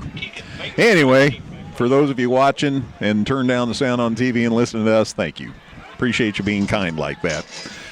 Hearts do get the football to start the second half, and so that gives you some hope here, and hopefully it's going to turn into some super second half. Let's see about Oliger's kick as he's ready to boot from the 40. We're still waiting word until it's okay with everybody. Oliger so far has pretty routinely put the ball into the end zone, so we're getting comments from our listeners. Now, that particular listener if I saw that right. Yeah. He can send me that. He can send me that directly. Okay. Oh man, the thrill of the game. All right, let's see what happens. 28-7 Mount Zion as we start the second half. Oliger with a kick from the 40, and he smokes it again, and it goes into the end zone again, and it's a touchback again. I think Keegan Baker could have probably caught that at the 1, but with you having to backpedal, taking it about the goal line, just let it go through the end zone, and probably start at the 20 is better than what you might have gotten otherwise. Hearts down 3 scores. We'll see what happens here in the second half. Again, lots to be excited about this Hearts football team. They've given us a lot of thrills through the course of this season, and hopefully we're going to see some thrilling things in this second half. Shack's up under center on 1st and 10. There's the snap, handoff, looking for a hole, and there is no hole. No. Chase Woomer got stood up and might have lost a yard. Boy, Mount Zion penetrates so well. Yeah, they didn't forget how to plug up holes at halftime, did they? No, loss of a yard to the 19 at 2nd and 11. Next week, we're home, senior night at EHS. Home to Freeburg, kickoff at 7.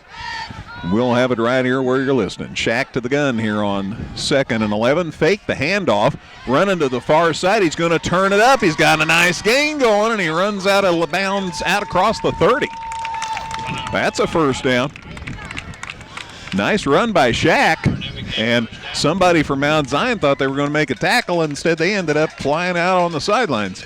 There's been times when Nate has had to run because he had to, because he dropped back to pass and there was nothing else to do. That was a design play and a 13-yard gain. Pretty good one to move those chains. So from the 19 to the 32, and the Hearts have a new set of downs, and here comes Mount Zion, and they get the handoff made, and down goes Woomer at the 30. They were blitzing. You could see the kid coming before the snap, and they got the snap made. Shaq got the handoff to Woomer, and I thought it was going to turn out all right, but the kid slowed down and got Woomer.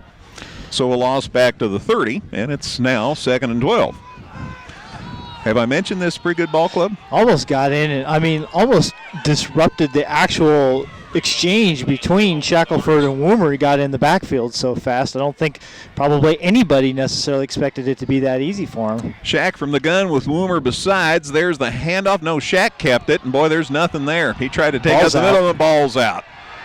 And Mount Zion's looking happy, but I think the Hearts were able to retain possession.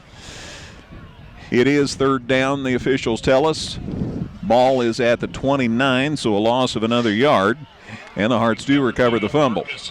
You always have to wait, right? Because there's always that initial pointing from the defensive team. They always think they got it. Marcus Heights got the recovered fumble, and saw his big brother here a minute ago. Of course, he was such a big part of that Hearts line last year. He's off playing college football. So it's 3rd and 12. Just inside the 30. Or outside the 30, depending on your perspective. Shack from the gun, looking. Mount Zion had a guy overrun the play, and he came back, and Shack goes down.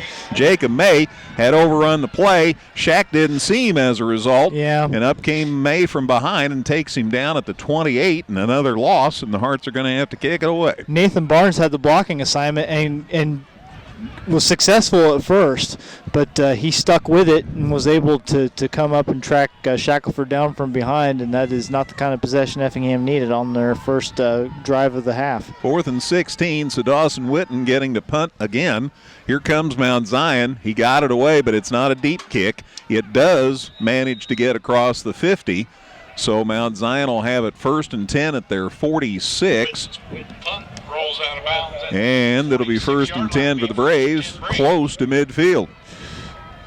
So from the 28, just a 26-yard punt. And 1st and 10 for the Braves at their 44-yard line. Yeah, that one, Mount Zion has 46-yard line, pardon me. Mount Zion has had people in the backfield on these punts, and so far Witten's been able to get them out, but that one was as close as any of them to having somebody get a hand on it. Low trajectory and short field for the Braves here. 3 times Mount Zion scored on big plays. Hearts just have to stop that. There's the snap, and they hand it off. And Sage Davis gets it near midfield on first down. There's a hold, I'm guessing, judging by the flag. They spot it at the 49, so that's a gain of 3. And then we'll see. And it is on the Braves. So a gain of 3 on the play to the 49. And now we'll see. It was what we see. Yeah, an illegal shift, so they're actually going to walk this back from the line of scrimmage. So that's a 5-yarder. That'll move it back to the 41. Haven Prather, one of the Hearts captains, got consultant on that. He says, yeah, we want to shove him back. So 1st and 15. Mount Zion at their own 41. Ashton Summers, their quarterback, has done a dandy job tonight. He lines up in the shotgun. He's got Sage Davis alongside him. They've got 2 receivers split to the near side, and they've got 1 man way wide to the far side, and then a guy in the slot. What I'm saying is he's got a lot of options here. There's the snap. Summers looking to throw. He is going deep. He's got a man there, and it is incomplete. Holy cow. Now, Mount Zion wants pass interference. I never saw any contact.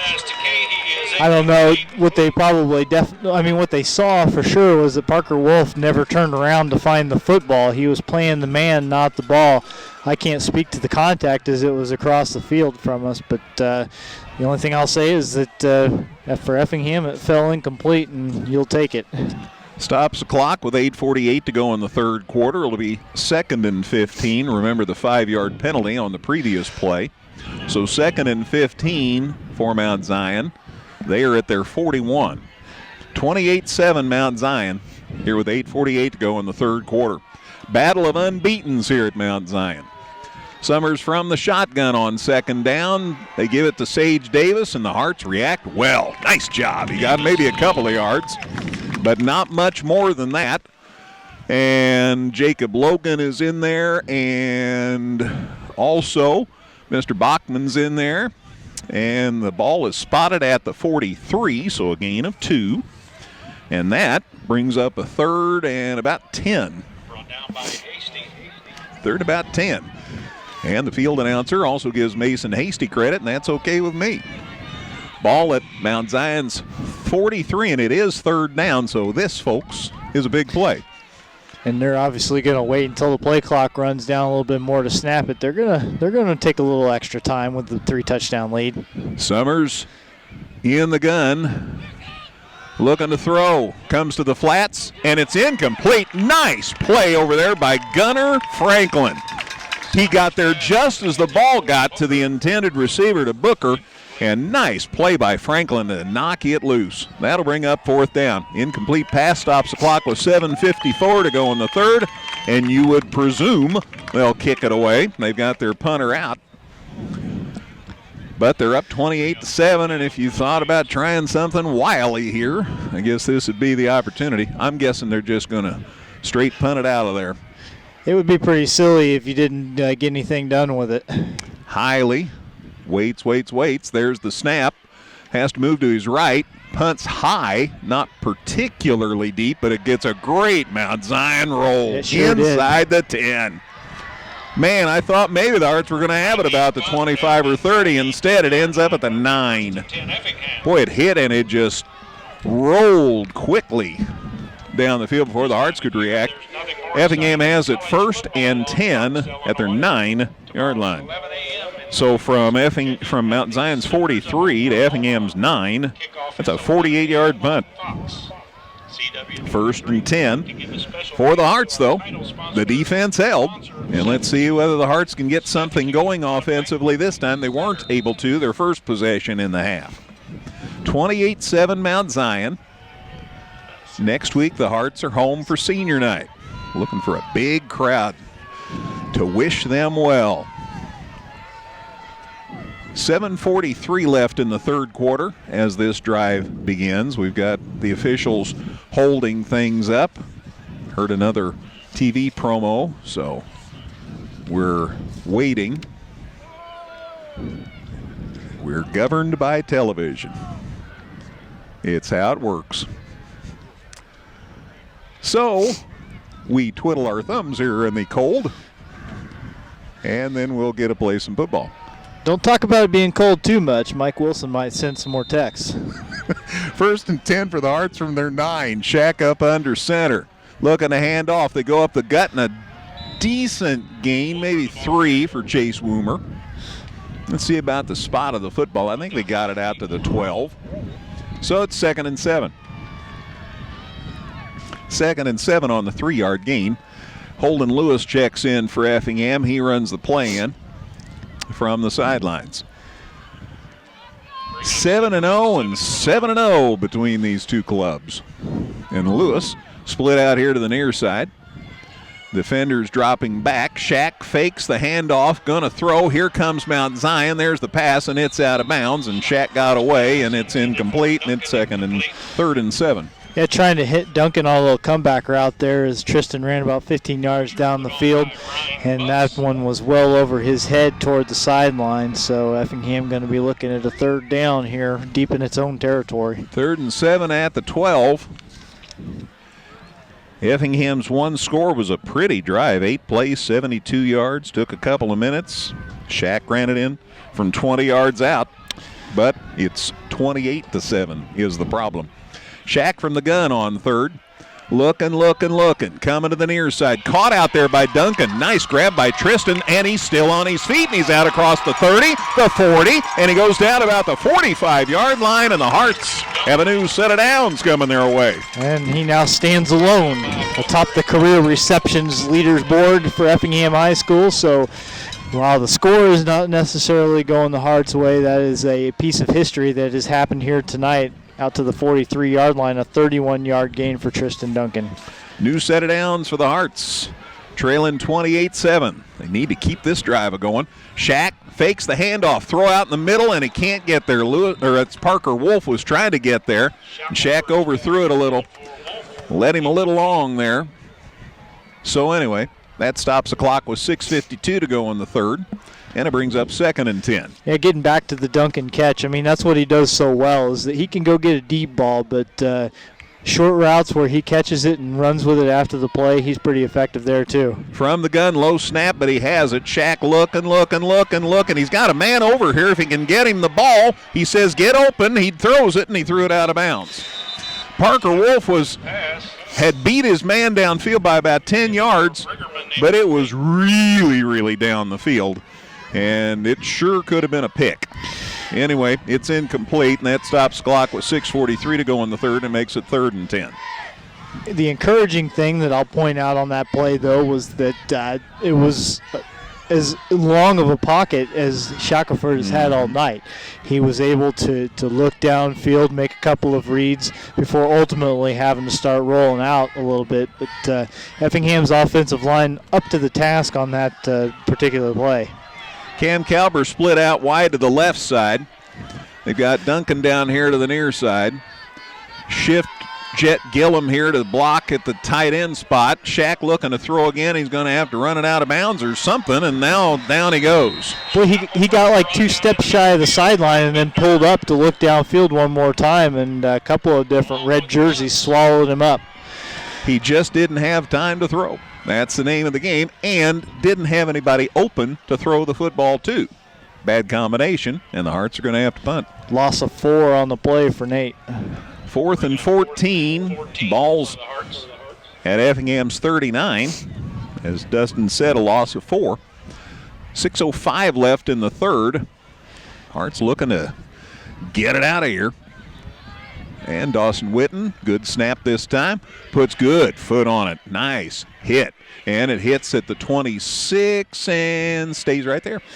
That's where Jacob Stoneburner will tag it out. 1st and 10 for Mount Zion at their 26-yard line. Yeah, the return man back there, Bryson Bartles, you could tell he wanted to step up and take that one, but thought better of it at the last second and let it bounce. So you got the officials out there, and then you got a TV guy who's got his self out on the field. So the officials are getting extra help tonight. 5:50 left in the third. It's Mount Zion 28, Effingham 7. Next week, the Hearts are home for senior night. Again, I'll mention I talked about the Effingham girls golf team getting to play again tomorrow, and they changed that rule. It's top 8 teams get to come back, and the Hearts were 10th. So they were close, but they didn't quite get to come back. Ava Bain from Effingham does get to play again tomorrow. And Macy Ludwig from St. Anthony made it, and also Jaden Rios from St. Anthony gets to play again tomorrow. So 3 kids from Effingham, one side of town and the other, are in the finals of the state golf tournament. So congratulations to those folks. Again, the Effingham soccer team plays their opening regional game tomorrow morning at 9:30 at Klosterman Field, or the Effingham High School soccer field, which is just north of Klosterman. Adjacent to Klosterman Field. That's what you meant, right? Yeah, out there in the complex. So that's all going on. Girls sectional tennis, as Effingham St. Anthony is the host this year. So all kinds of fun things going on. Mount Zion with the ball at their 26. It's 1st and 10. Now 5:50 left in the third. Mount Zion leads at 28-7. Sage Davis the handoff, and he's got a head of steam up. He stayed in bounds, and he's out across the 45-yard line. Man, maybe right at the 45. From 25 to the 45, a gain of 20. And Herbeth ran him out of bounds. So a new set of downs for the Braves. They're pretty good. I thought maybe he wouldn't improve on his 7.7 yards per carry average this season, but he is doing just that. So a 20-yard gain to the 45. And Summers, the quarterback for this Braves ball club, barking out the signals. The Hearts almost jumped, but they got back in time. So Summers continues. 10 seconds left on the play clock. There's the snap. Handoff up the gut. That's Davis again, and the Hearts got him this time. Short gain, and then they drive him back across the 45-yard line. But his forward progress will give him 2 to the 47, and that'll make it 2nd and 8. And if you're Mount Zion, you run the football a little bit more, a 3-score lead, time winding down, you're going to run that clock as much as possible. They'll still put the ball in the air occasionally if they have to, but the way Davis has run it, don't be surprised if that becomes the name of the game here in the last quarter and a half. So the gain of 2 to the 47, 2nd and 8, 5 minutes left in the third quarter. Mount Zion with a 3-touchdown lead. Summers from the gun, trying to get the Hearts to jump. Checking the sidelines. All kinds of misdirection and things like that. There's the snap. And he hands it up the middle to Davis, and he bounces off of 2 people, and now down he goes at about the 49. Stoneburner, nice job of staying with him, and eventually he went down, and Logan Brown on the stop as well. The gain is to the 49. So a gain of 4. And it's 3rd down. Every time it's a 3rd down, it's a big play. Let's see what happens here. Mount Zion with the ball at their own 49-yard line. Mount Zion wisely killing as much clock as they can on every play now. They lead at 28-7. Summers staying in the gun on 3rd down. And he barks out signals, and then he checks the sidelines. They shift the running back to the left side of Summers. There's a handoff. He fakes it, throws across the middle. It's incomplete, and that'll bring up 4th down. Summers passing. They sent it out across the middle, and it looked like it was Bryson Bartels that was supposed to catch it, and it ended up incomplete, and that'll bring up 4th down for the Braves. Incomplete pass stops the clock with 3:57 to go in the third quarter. Ball still at Mount Zion's 44, and they're going to kick it away. So now it's a war of attrition. Yeah, I mean, if you're Mount Zion again, you ran 2 minutes off the clock, and so, you know, any possession that gets you closer to the end of the game becomes a successful one. Snap, there's Hiley's putt. Boy, that's straight up the chute. I wonder whether somebody got a hand on that. Hearts are going to end up with good field position here, although now it does eventually roll down to Effingham's 32-yard line, but certainly not deep at all. So to the 32 from the 49, that's a 19-yard punt.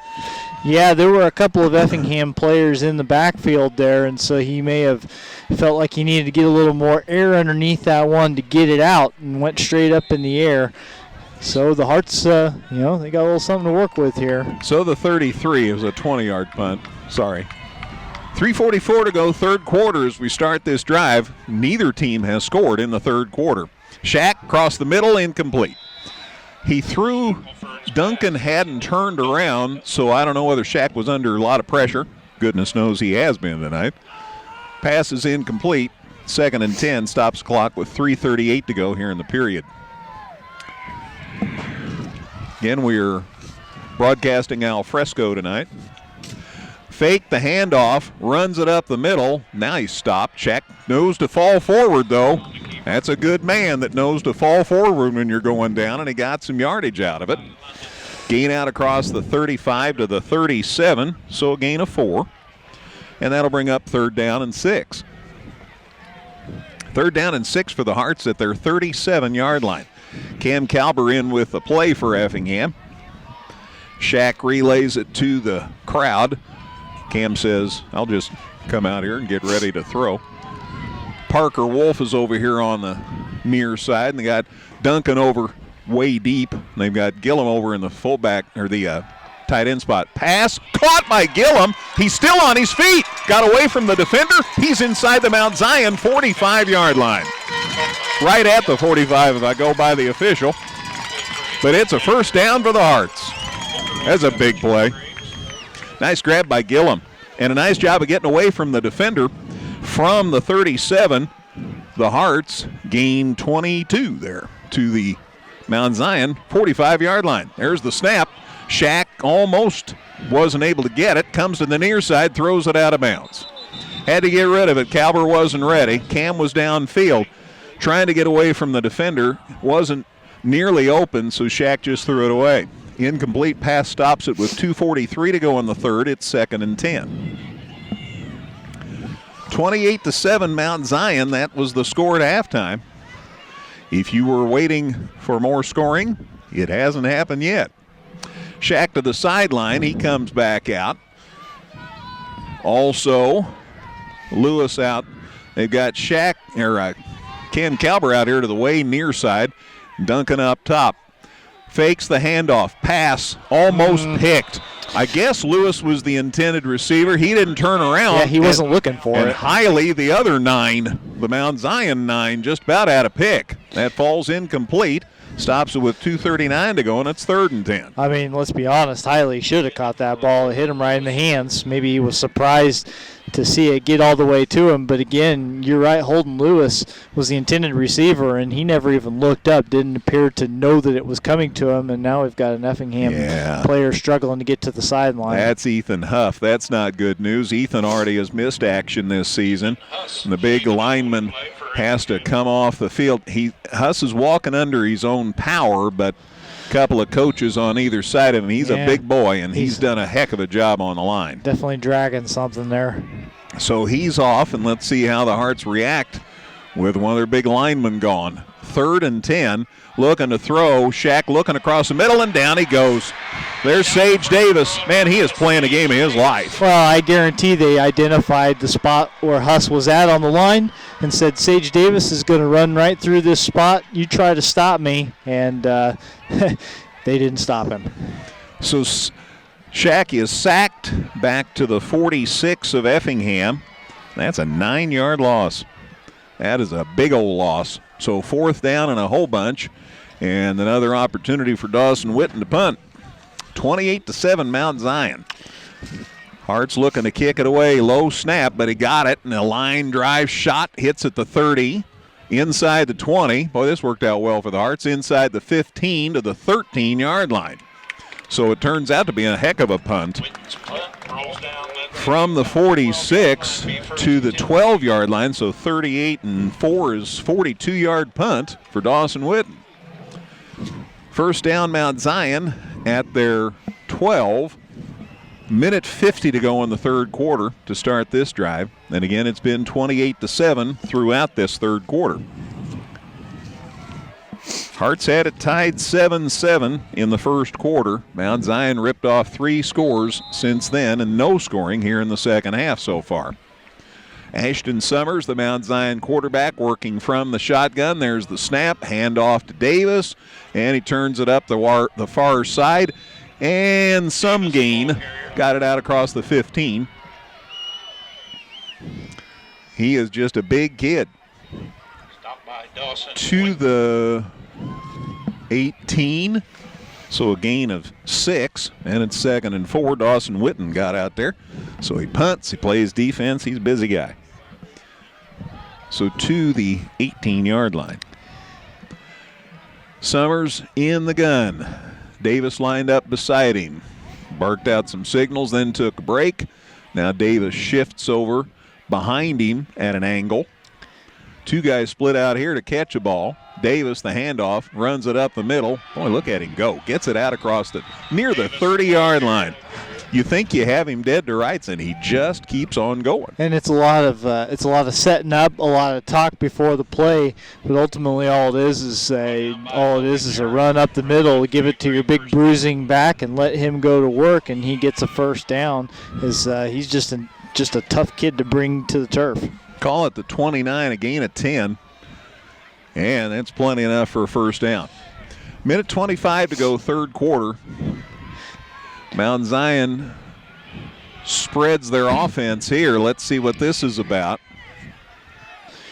There's the snap, and a handoff, and the ball got loose, and the Hearts might have it. Let's check Effingham football. Dawson Witten came out of there with it, so they handed it to Sage Davis, and this time they were able to strip the ball loose, and Effingham gets its first takeaway of the game, and maybe this will be the spark that gets them back in the ball game. Davis advanced the football to the 32-yard line. 32-yard line, so it'll be 1st and 10 for the Hearts at Mount Zion's 32-yard line. So this is the break the Hearts have been waiting for. And let's see what they can do, down 28-7 here with a minute 5 to go in the third quarter. Shack up under center on 1st and 10. Bring Kalber closer to the line, looking to hand off, and they do, and down goes Woomer. Man, there's just nothing there. He might have got a yard. We'll see about the spot, but been tough sledding for Chase tonight. Gain of 1 to the 31. It's 2nd and 9. Under a minute to go in the third quarter on a chilly night at Mount Zion. Hearts trail 28-7. I'd be a lot warmer if they'd score. Let's see about that. Hearts with the ball at Mount Zion's 31. It's 2nd and 9. Half a minute left in the third quarter. Shack up under center. Looking to throw. Got a man across the middle. That's Kalber. Good catch. He's to the 10. Hearts have a first down. Cameron Kalber says hello. Nice crossing route. Hit him with a good pass. Kalber took care of the rest. It's near the 10. Let's see the spot. But it's a new set of downs for the Hearts. He went out of bounds. That stops the clock with 18 seconds left in the third quarter. Ball's at the 12, Dustin. So from the 31 to the 12, a gain of 19 yards on that pass play from Shackelford to Kalber. And this will be the last play of the third quarter. Shack up under center. Looking. Handoff up the middle. Woomer, and there's not much room there. He might have got it inside the 10.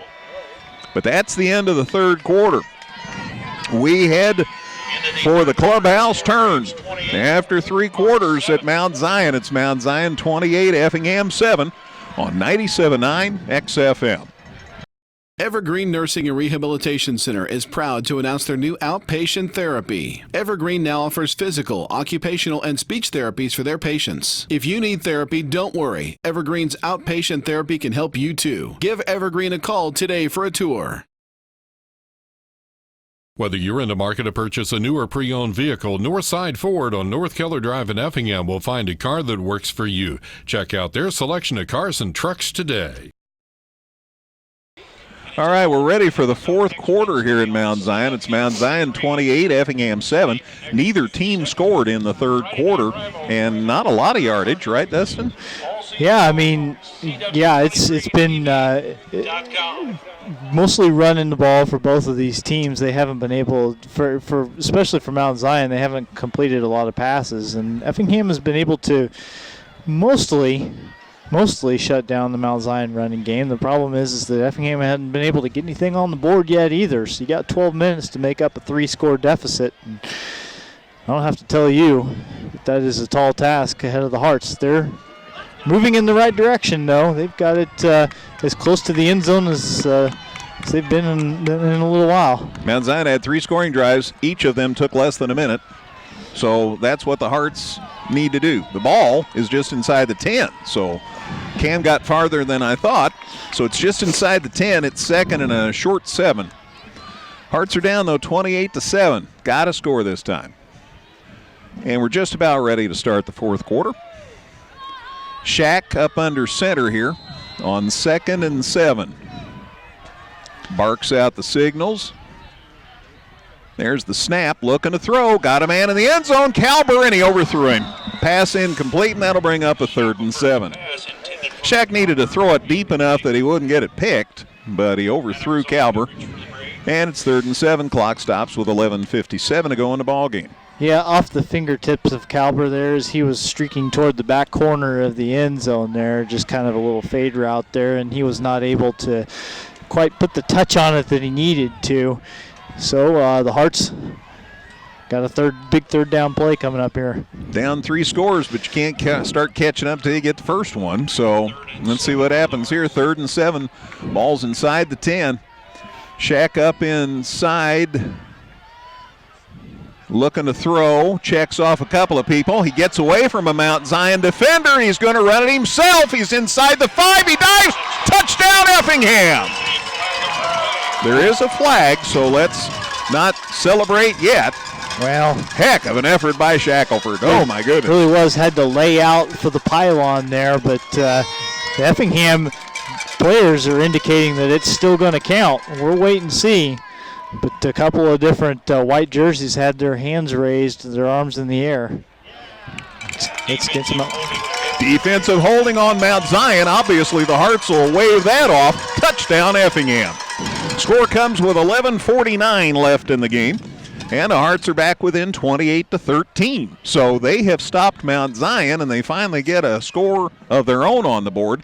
Again, a run of 10 by Shackelford. And it's 28-13, and now they'll kick for 1. Bo Hefner will try the extra point from Parker Wolfsold. Hearts can get within 14 here. Low snap, but it's down. Kicks up. Looks good to me. The officials agree, and it's a 28-14 game. Instantly, things look a little more rosy. Back with a kickoff in a minute on 97.9 XFM.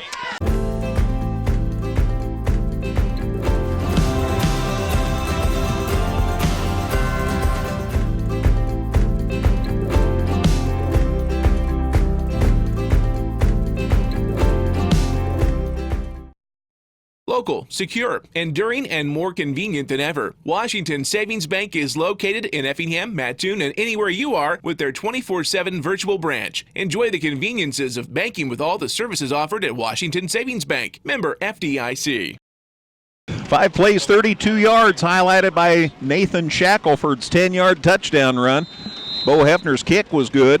5-play, 32-yard drive took 1:16, and the Hearts take advantage of the turnover, and they're back within 28-14 here early in the fourth quarter. And the Hearts special teams do a good job of making sure there wasn't much as far as a return here, and Mount Zion will be back out across their actually inside, just across their 20 by the time they sort it all out. Yeah, remember Yvonne Angel got the kick from the 50 because of the 10-yard defensive holding penalty against Mount Zion on the touchdown play that was assessed on the kickoff. So he put that one on the 5. The return from Jace Booker only gets out, like I said, to about basically the 21-yard line.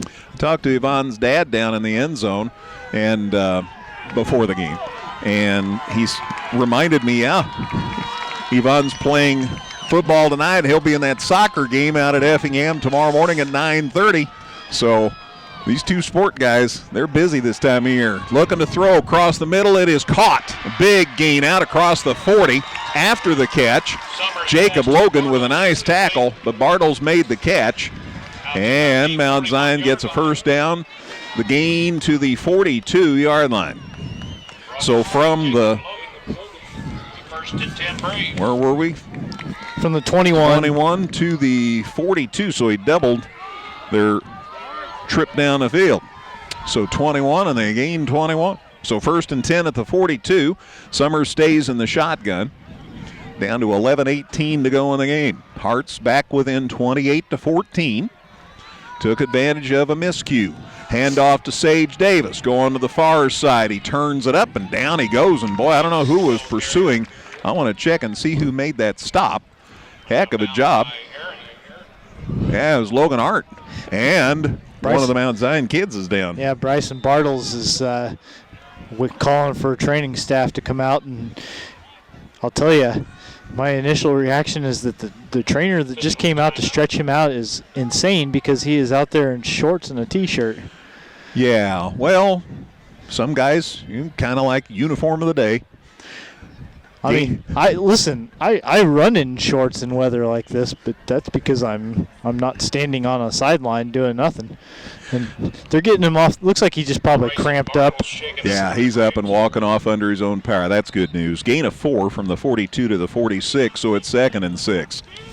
That stopped the clock with 11:06 remaining. But again, the Hearts are back within 2 scores. Boy, you get a stop here. You don't know. That carry, by the way, for Sage Davis put him over 200 yards for the night. 18 carries, 202 yards. That's healthy. We've seen some big running backs for Mount Zion through the years. We have. Some people listening know that too. There's a snap, looking to throw, going deep, and he overthrew his intended receiver. So that'll stop the clock with 11:02 remaining, and that'll bring up a 3rd and 6. And it's a good thing that he did overthrow him because the intended receiver had a step toward the goal line there. Luke Spencer has done a good job along with Parker Wolf playing those corner spots this year. It's been a challenge for them tonight. I mean, going up against some pretty athletic receivers and having to cover for a long time. So 11:02 remaining in the game. It's 3rd and 6. Mount Zion at their 46. Looking to throw. Here come the Hearts. There's the pass. It's caught. And he gets away from the Hearts defender, and the Hearts run into each other. 2 Hearts defenders ran into each other, but they still managed to take down Cahey. Wolf, and is it Logan Hart or trying to check, it's Mason Hasty, ran into Parker Wolf. They ran into each other, and they combined to get the man down, but it's a completion to the 25 of Effingham. So gain of 29 to the Effingham 25-yard line. 164 receiving yards for Christian Cahey on 4 carries now, or 4 receptions, I should say. So 1st and 10 for the Braves. Looking to throw again, going deep. They got a man there. It's incomplete. Trying to go for Booker over the head of the Effingham defense. A little pump fake from Summers, and then the throw deep, but again led him way too far down the field. So the incompletion stops the clock with 10:25 to go, and it's 2nd and 10. Mount Zion in front, 28-14. Hearts scored just moments ago to make it a 2-score game. Both these teams 7-0 coming into this action tonight. That Effingham touchdown seemingly inspiring the Braves to go back to the air a little bit, as they have thrown the football several times on this possession. 2nd and 10 at Effingham's 25 for Mount Zion. Summers the snap. He hands it off, and they run it up the middle, and good second and third effort. And the Braves runner to the 15. Sage Davis strikes again. Now, I'm wondering about a hold because they point, Mount Zion's way. Because all of a sudden, he was going really fast, and you see a flag thrown there, and it's usually a hold. Mason Hasty again on the stop. Boy, he's eating it up for Effingham on defense right now. Flag was thrown at the 25. Holds 10 yards. So it's back to the 35. So Mount Zion, after the penalty, will have a 2nd and 20 at the Hearts 35. 10:18 left. Next week, the Hearts come home for senior night against Freeburg. $4 and $2 admission. Exact change is appreciated. Summers from the shotgun. Here come the Hearts. Looking to throw. Across the middle. It is incomplete. Holy cow, right off the hands of the intended receiver. And he is slapping himself in the helmet. Christian Kay, he had that one dead to rights, and he just dropped it, folks. Well, and had he hauled it in, he would have been catching it in stride with an inside line to the goal line, and most likely would have been off for the score. So a good break for Effingham's defense, and right now you'll take any break you can get. 10:02 left on the clock, and it's 3rd and 20, but they're at Effingham's 35. Worth mentioning that Mount Zion has kicked a few field goals this season, so, keeping them right here, even though it's 20 yards is a lot to gain, like not letting them get any closer to the end zone also would be important. Summers stays in the gun here on 3rd and 20. And now a whistle, and Mount Zion wants to call time. So Braves call time with 10:02 remaining in this one. It's Mount Zion 28, Effingham 14 on 97.9 XFM. Visit us 24/7 at danheck.com and check out the specials we have going on right now. No one will sell you a new Chevrolet or Toyota for less. Let us prove it to you. See you today at Dan Heck Chevrolet Toyota, South Route 45 in Effingham. Effingham Express Care is there for all your urgent care needs. They're open 7 days a week and no appointment is needed for all injuries and illnesses. Plus, they have on-site x-ray. And they accept all major insurance and offer a self-pay discount. For more information, visit centralillinoisurgentcare.com. So I checked. I'm a little cold. Dustin's a little cold. CJ's a little cold. Caleb back at the studio says he's good. 3rd and 20 for Mount Zion. They're at the Effingham 35-yard line. Braves called timeout. They don't want to mess this up. They lead at 28-14. Boy, if the Hearts could get a pick here. Holy Hannah, that'd be nice. Let's see what happens. Summers from the gun. Got Sage Davis lined up beside him. All 200 and some yards he's gained tonight. There's the snap. Looking to throw, going to the far sidelines. It is caught, and he got away from the defender, and he's near the 30. It's going to be enough, I think, for a first down. Well, they needed 20 on the play, so I don't know if he got 20 on that or not. But what it does do is get them close enough that they might think about kicking it. Yes, thank you for reminding me about the 20. I just said that and then forgot. It's at the 20, so he is shy of a first down, and they're going to kick. The ball is spotted at the 21, so this would be about a 36-yard field goal attempt. They'll place it at the 29. Summers the holder. There's the snap, the placement, the kick's up, and it is close to good, but it is good. Just crawled over the crossbar there. Just made it across the crossbar. So Jonathan Oliger from 39 yards. What a huge field goal. That's about as deep as I've seen one in high school in a long, long time. So that extends Mount Zion's lead to 31-14. So the Hearts held them out of the end zone as far as a touchdown, but the 3 points extends their lead to 17 with 9:17 to go. So let's see what happens here with the Braves kickoff. So 31-14, and Dustin's ciphering as far as the drive that resulted in that field goal. It was an 8-play drive, 57 yards. 2 minutes and 32 seconds. So a 39-yard field goal. Uh-huh. And you just told me all that stuff I needed to know. 8 plays, 57 yards, in 2 minutes and 32 seconds.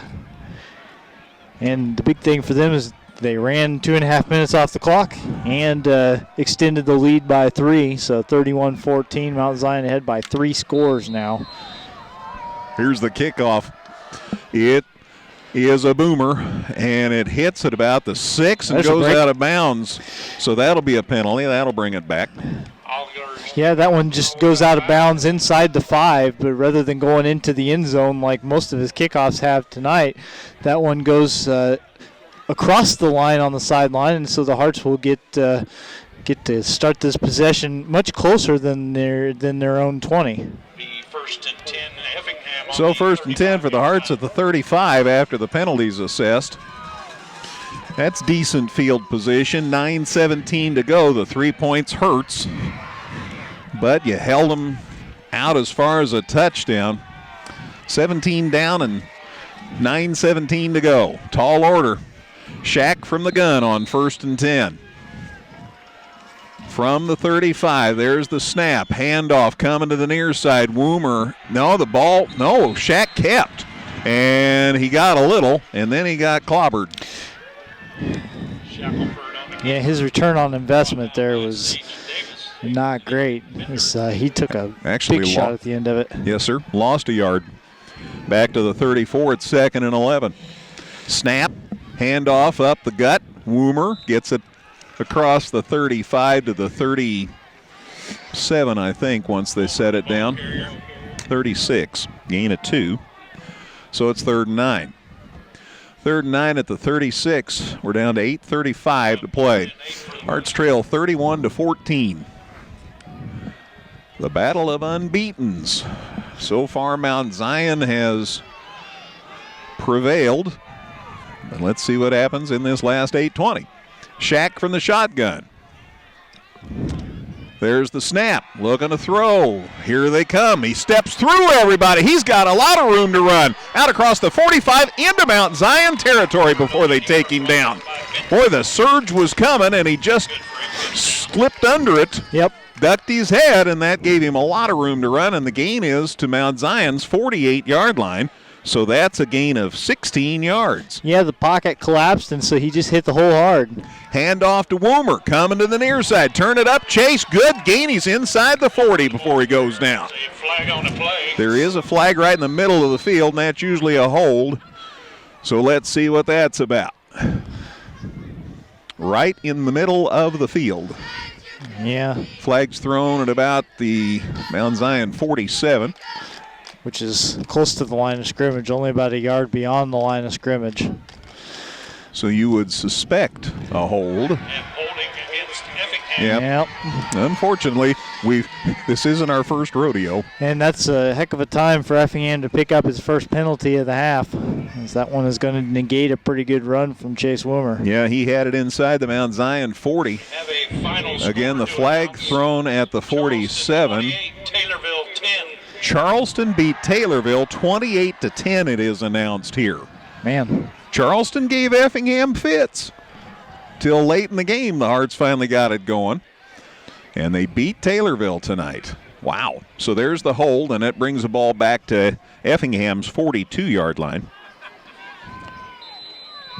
So it's 1st and 20.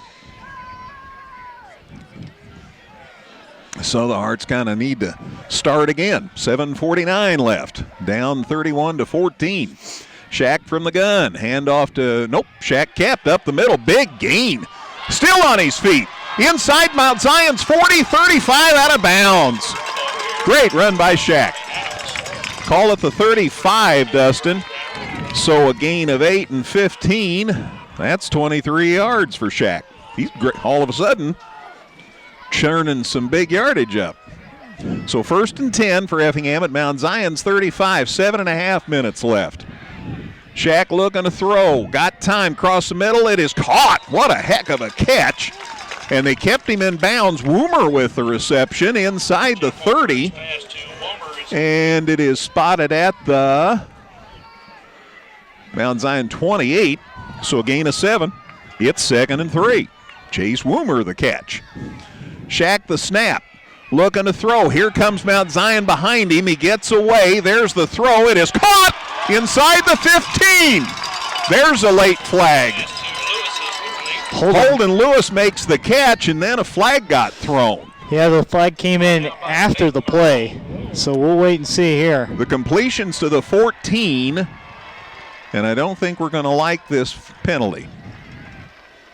And an illegal man downfield. Oh, my gosh. Illegal man downfield. The play is the indication from the press box. We haven't heard the referee tonight. Usually their guys are mic'd, but it isn't the case, and so that brings it back to the 32.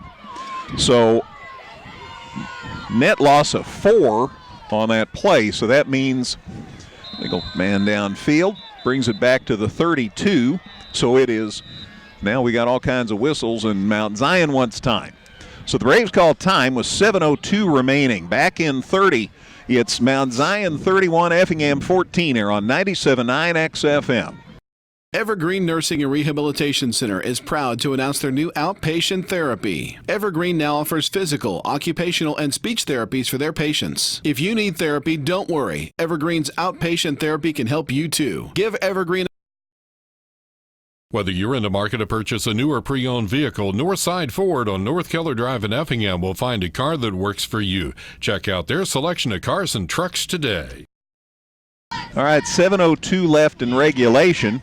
It's Mount Zion 31, Effingham 14. Gosh, that was a pretty pass play. Too bad that got called back. Yeah, it's a tough time for the penalty to come in, but we've seen Effingham get a couple of whistles against them here lately that have blown up some pretty good plays, and you just can't have it. You know, you're down 17, 7 minutes to go. Every one of those things that doesn't go your way is just something you can't really afford.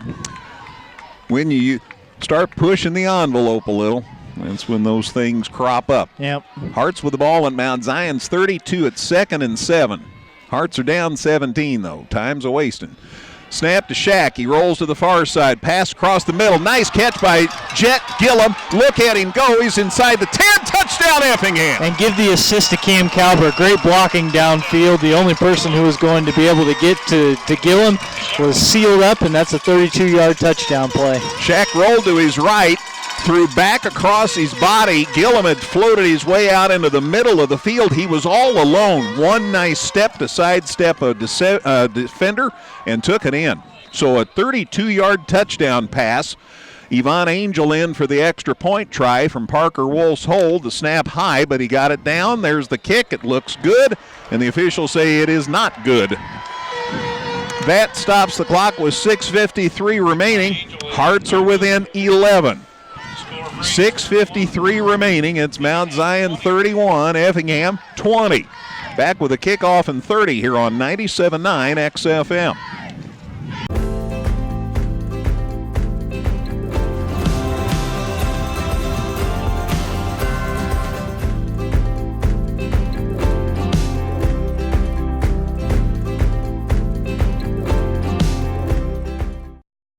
Local, secure, enduring, and more convenient than ever. Washington Savings Bank is located in Effingham, Mattoon, and anywhere you are with their 24/7 virtual branch. Enjoy the conveniences of banking with all the services offered at Washington Savings Bank. Member FDIC.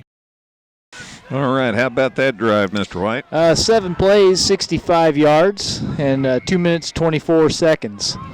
That is capped by the 32-yard touchdown pass from Nathan Shackelford to Jet Gillum. Nice run after the catch, too.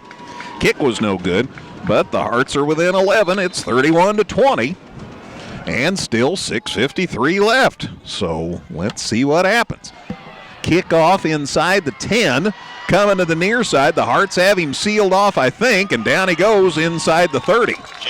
The return man was Jace Booker, and he came to the near side, and the Hearts had a good angle on him. Parker Wolf took him down, and it'll be 1st and 10 for Mount Zion, but they aren't to their 30-yard line. 6:42 left on the clock to start this drive. So you figure the Hearts were down 3 touchdowns once upon a time. Now it's a 31-20 game. So they're hanging tough. 29-yard line. 1st and 10 for the for the Braves at their 29-yard line. Next week, Effingham home to Freeburg for senior night. Wrap up the regular season. Kickoff at 7 o'clock at Klosterman Field. It'll be senior night. They'll honor the football players and cheerleaders at about 6:30. Band will get introduced at halftime. First play up the gut, and Sage Davis. That's not Sage Davis. He got hit a lick by Jacob Stoneburner. The ball carrier that time was Jacob May, and boy did Stoneburner hit him a lick. The gain is across the 30 to the 31. So a short gain, and it's second down. Gain of 2 to the 31. It's 2nd and 8. 6:12 to go. Hearts trail 31-20. And Ashton Summers, smart guy, taking all the time he can here in a quarterback spot. They're going to count that play clock down as far as they can. There's the snap, looking to throw across the middle, and it's incomplete. Overthrew the intended receiver a lot. Stops clock with 5:55 to go, and now it's 3rd and 8. Boy, you get another incompletion here and get the ball back. You never know. Big play here, you bet. 3rd and 8. Mount Zion with the ball at their 31. Yeah, I mean, you get them into a punt here. You still got over 5 minutes to go. I mean, the Hearts would still have plenty of work to do, but you certainly would start to at least be able to envision a scenario where they could build a comeback. Big play, 3rd and 8. Mount Zion at their 31. Summers looking to throw. Here come the Hearts. He steps up. Boy, he got hit a lick. Pass is incomplete. That'll bring up 4th down. Man. Summers got clobbered. Alex Bogman got in there and just drilled him as he threw it. I mean, absolutely pasted him. So that'll bring up 4th down. I didn't see the flag. There is a flag. And they've got a kid down here, that one of the receivers. Well, Cahey is slow to get up, and the penalty was against Mount Zion.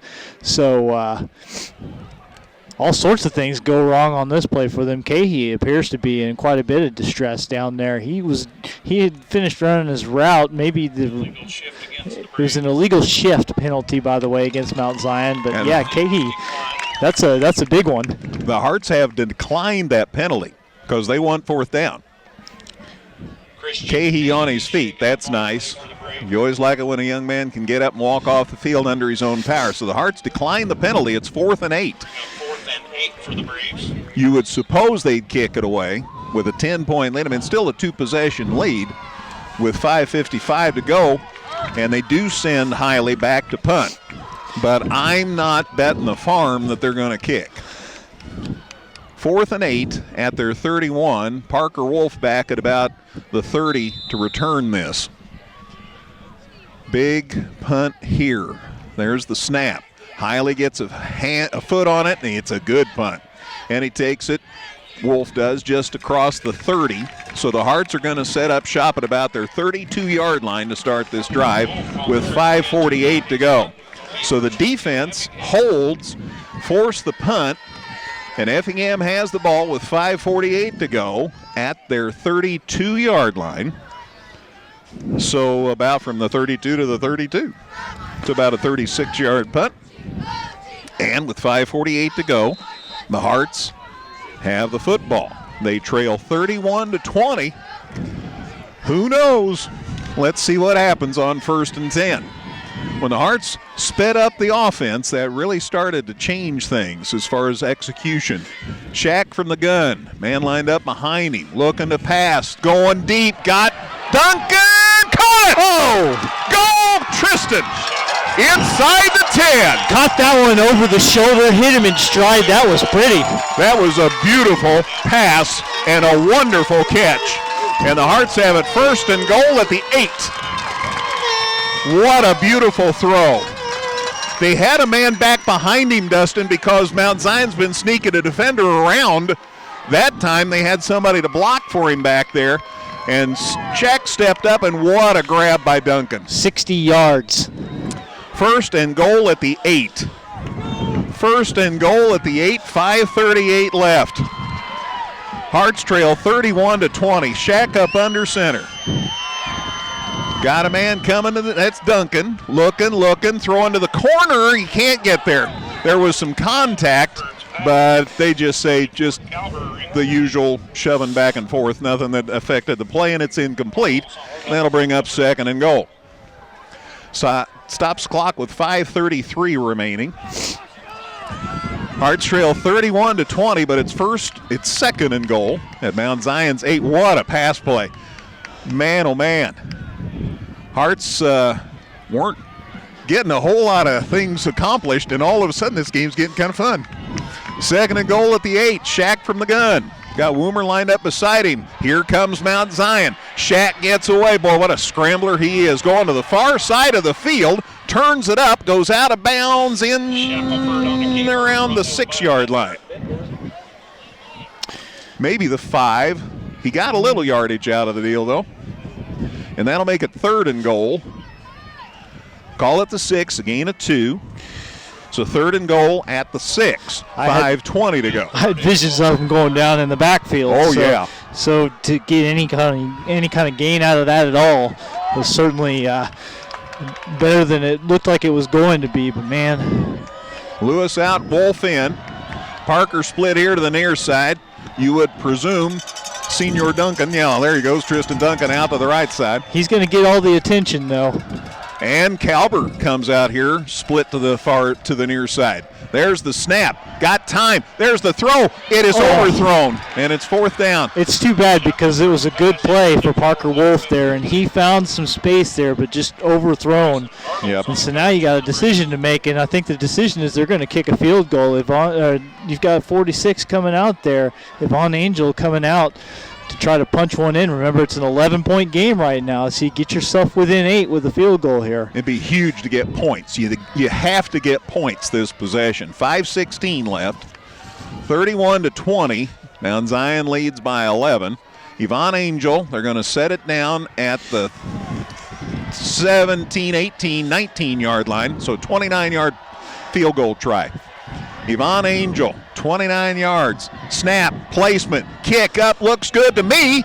The officials agree, and it's an 8-point game. Hearts were down 3 scores. Now it's an 8-point game, 31-23, still with 5:11 to go. Just to point out, he was actually at the 14, so 24-yard field goal, but either way, you get those 3 points. That's what you got to do. So 31-23 with 5:11 left. And the Hearts are back within 1 score. Now you got a touchdown and a 2-point conversion, and we may play extra innings. Holy cow. 31-23. It was not too chipper when it was 27-7 or 28-7 or whatever it was. 28-7. Yeah. 28-7 at halftime, still 28-7 after 3 quarters, but Effingham has outscored them 16-3 here in this third quarter. And Angel to kick off for the Hearts. We'll see. So Yvonne Angel, after kicking a big field goal to make it an 8-point game with the kickoff here. And he put some foot into it. Mount Zion's going to take it. Oh, and he dropped it inside the 10, but he picks it back up, going to the far side of the field, and down he goes outside the 20. As that got exciting, but there's Austin Herbeth. He came up and made the stop. Boy, he's had some night on defense. So Austin Herbeth with the stop. 5:04 left, and we've got a penalty. The penalty may be on the Braves. They've had a bunch of them tonight. Double checking. They're still talking it over. And the flag was thrown at the 20. They're still talking it over here.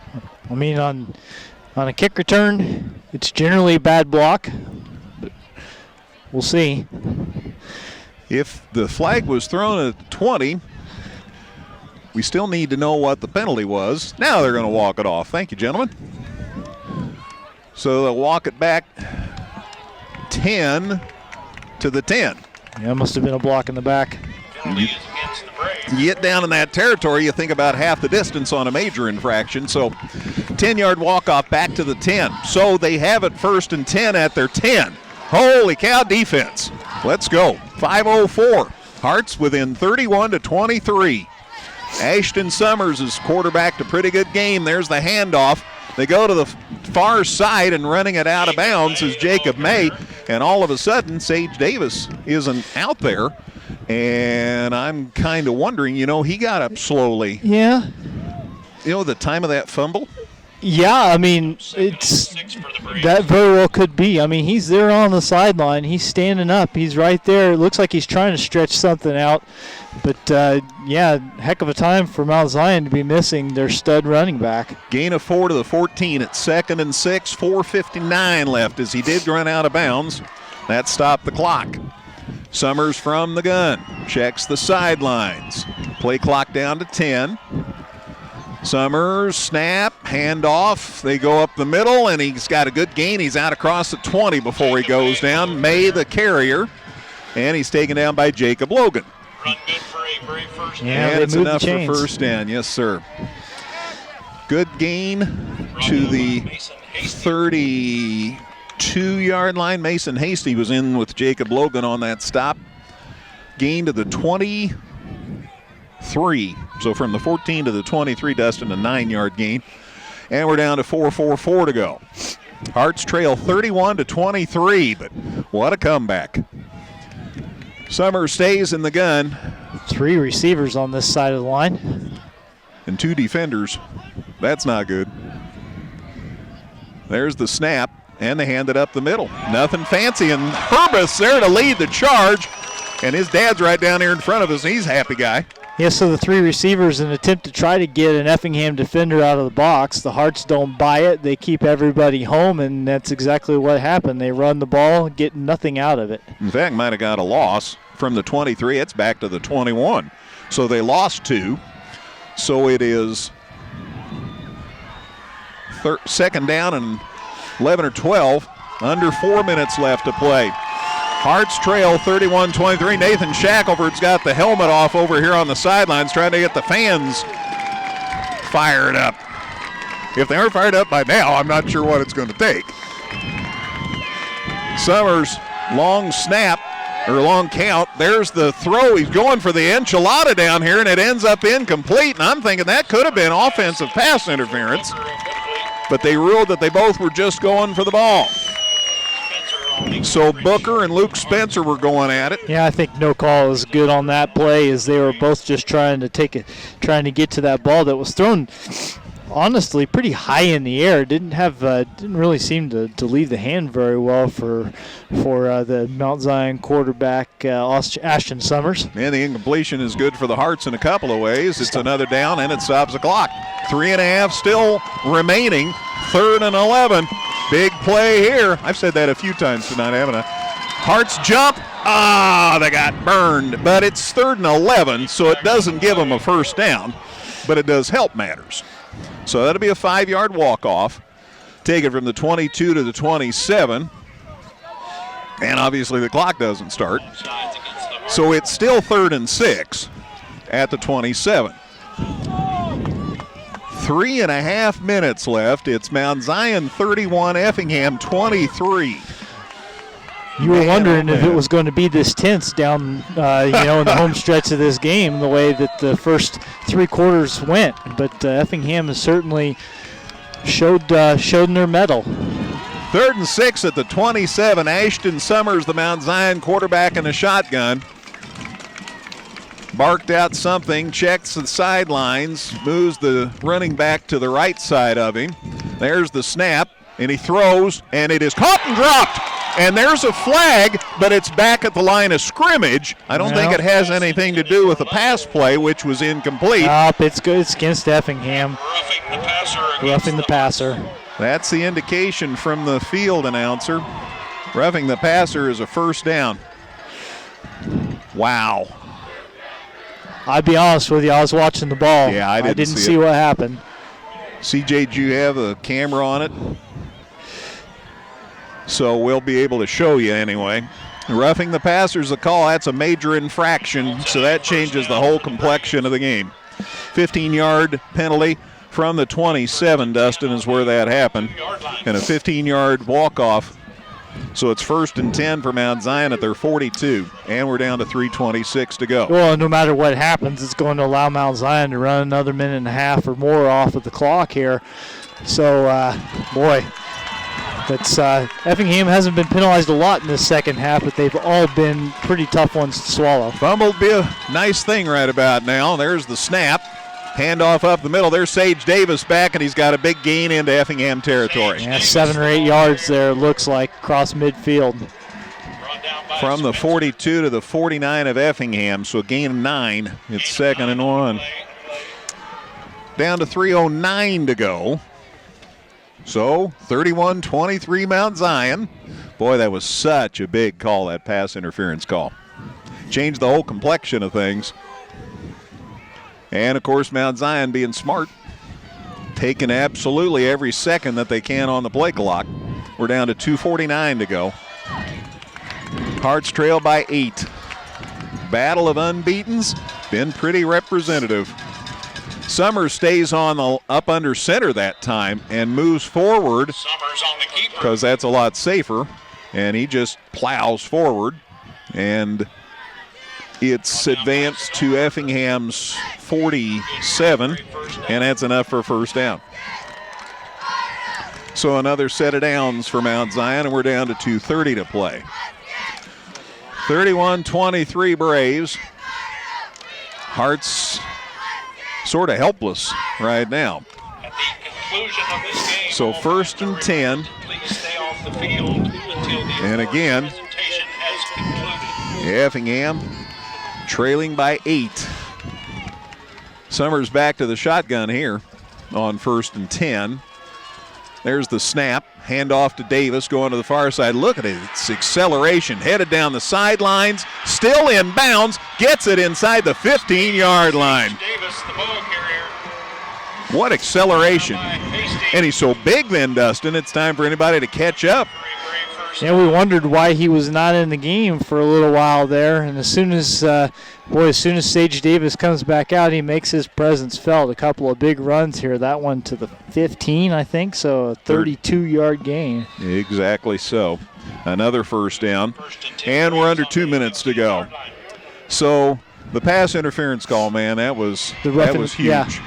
Yeah, the roughing the passer call, excuse me. That was huge. So, I mean, that was, as it's kind of looking now, that might have been the Hearts' last chance. Summers stays in the shotgun. 1st and 10.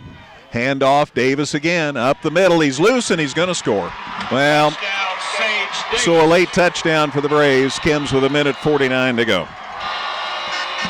That makes it a 14-point lead. Again, it comes with 1:49 left. So that makes it 37-23. And again, Sage Davis, what a difference maker. What a difference maker. He takes it in from 15.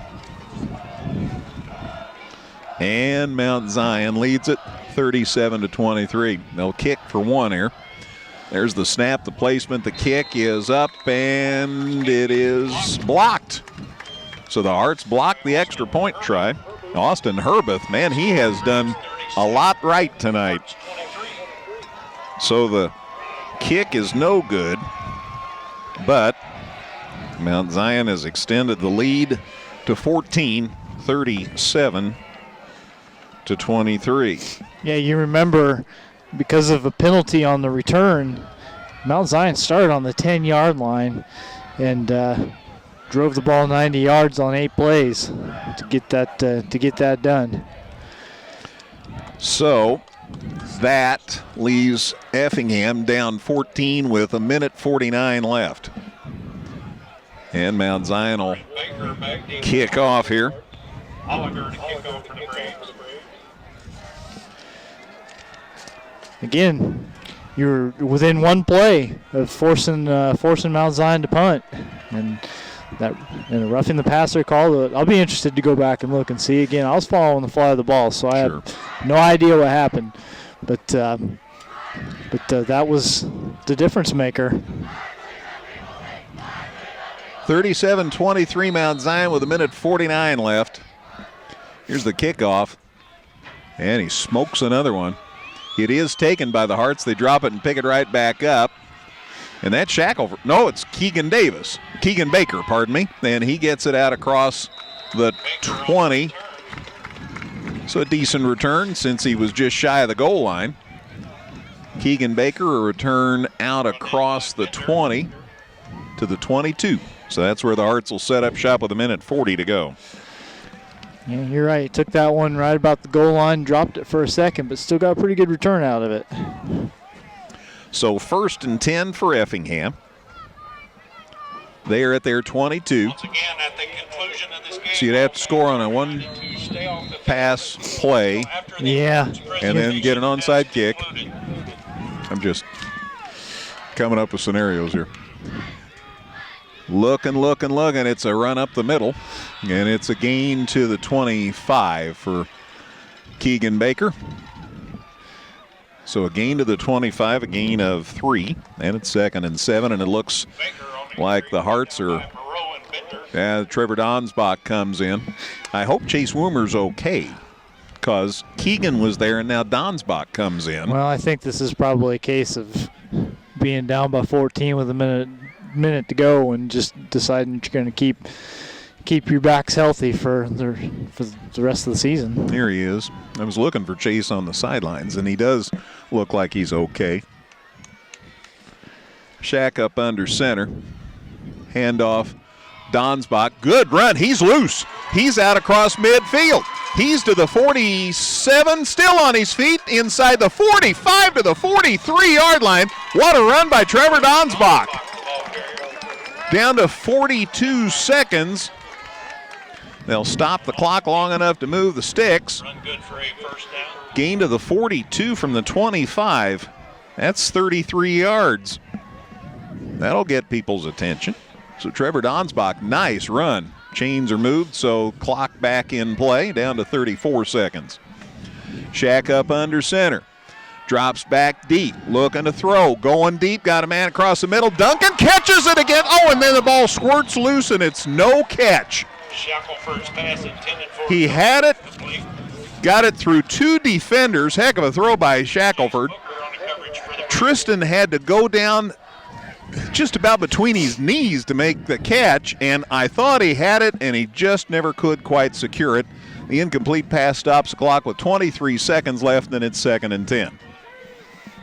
Hearts are down 14, so something amazing has to happen. Shack in the gun. 2nd and 10.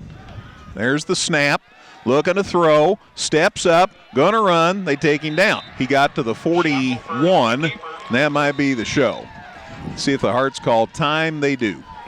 Timeout Effingham. 14 seconds left in this contest. Well, the Hearts were down 3 touchdowns. They got it back within 8. And then the roughing the passer call, and then Sage Davis rumbled his way to another touchdown, and the Hearts are down 37-23 with 14 seconds left. But I like the way they came back. Yeah, I mean, that's going to be the takeaway for Effingham, is that the first half is one that you're going to want to forget. But you came out and showed a lot of gumption in this fourth quarter especially. I mean, had Mount Zion as close to the ropes as you've had them all night long, and really came within 1 penalty of possibly getting the ball back with a chance to tie.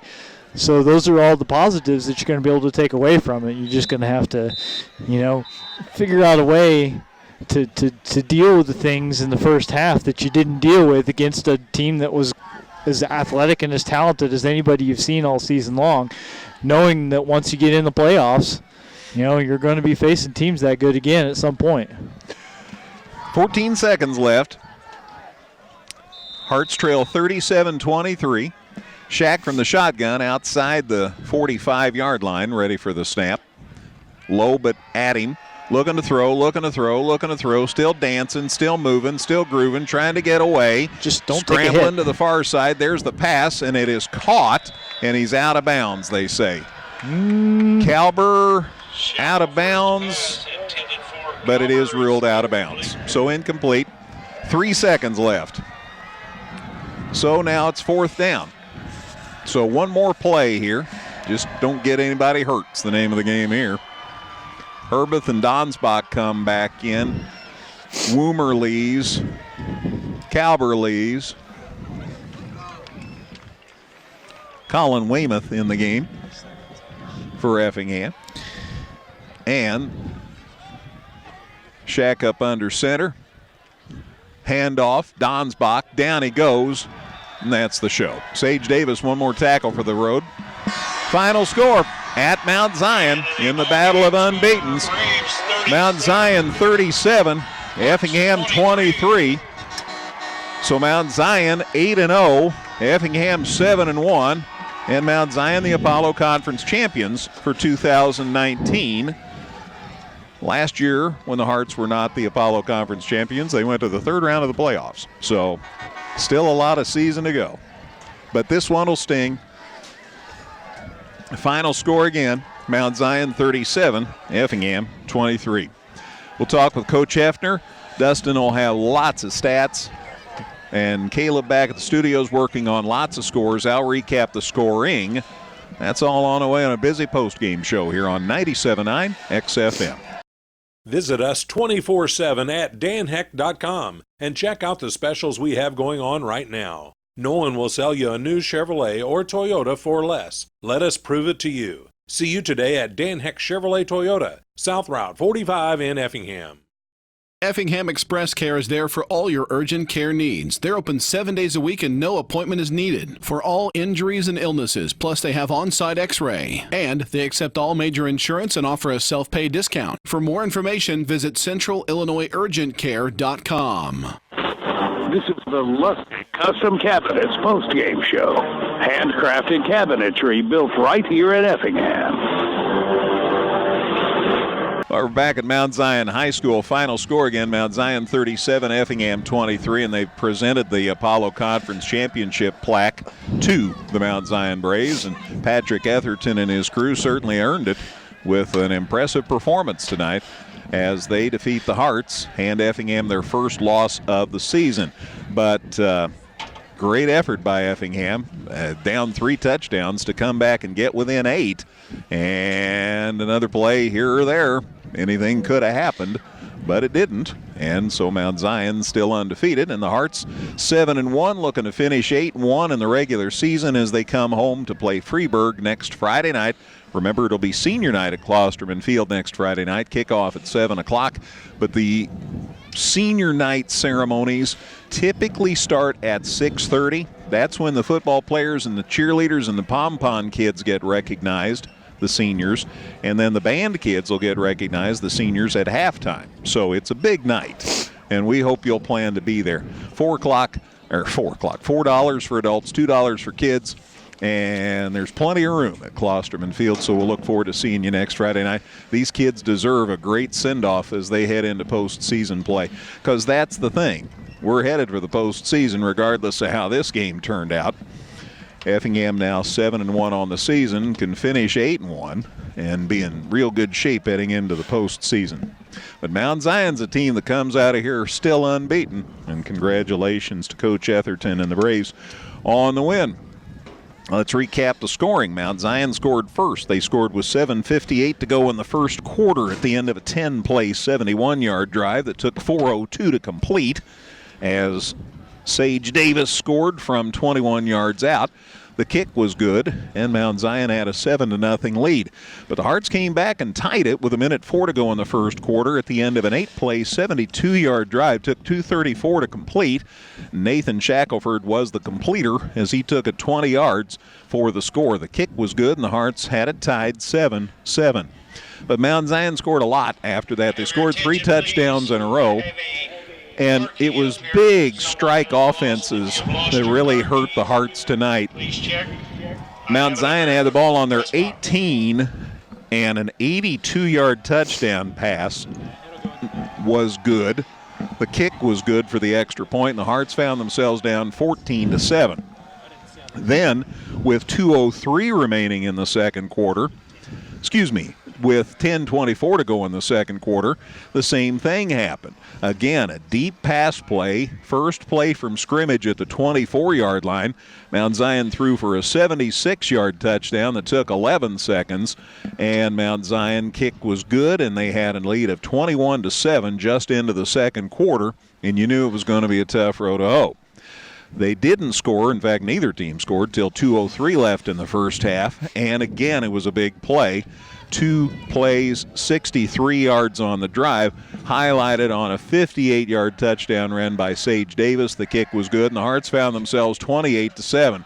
So down 28-7 at halftime, and you're thinking, wow, it sure is cold. And the Hearts didn't let that thwart them. Neither team scored in the third quarter. The fourth quarter, the Hearts got the ball on a turnover, got the ball at Mount Zion's 32, and on 5 plays and 32 yards, they got the ball in position where Nathan Shackelford could score from 10 yards out. Took a minute 16 to complete that drive. The kick was good, and the Hearts were back within 28-14, and you felt there was a little sign of life. They had stopped the Braves for the third quarter, and then they scored, and they got it back within 2 touchdowns.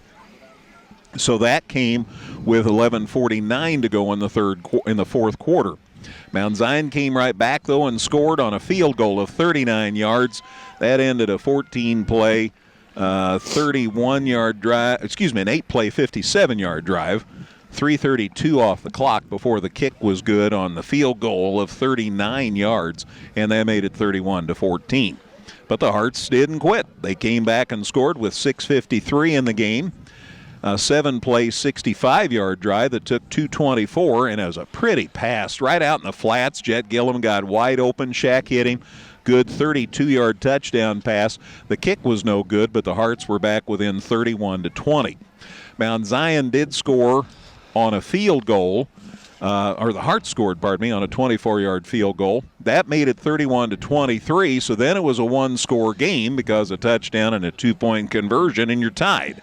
But the Hearts couldn't get any closer, and then Sage Davis scored with 1:49 remaining on a 15-yard touchdown run.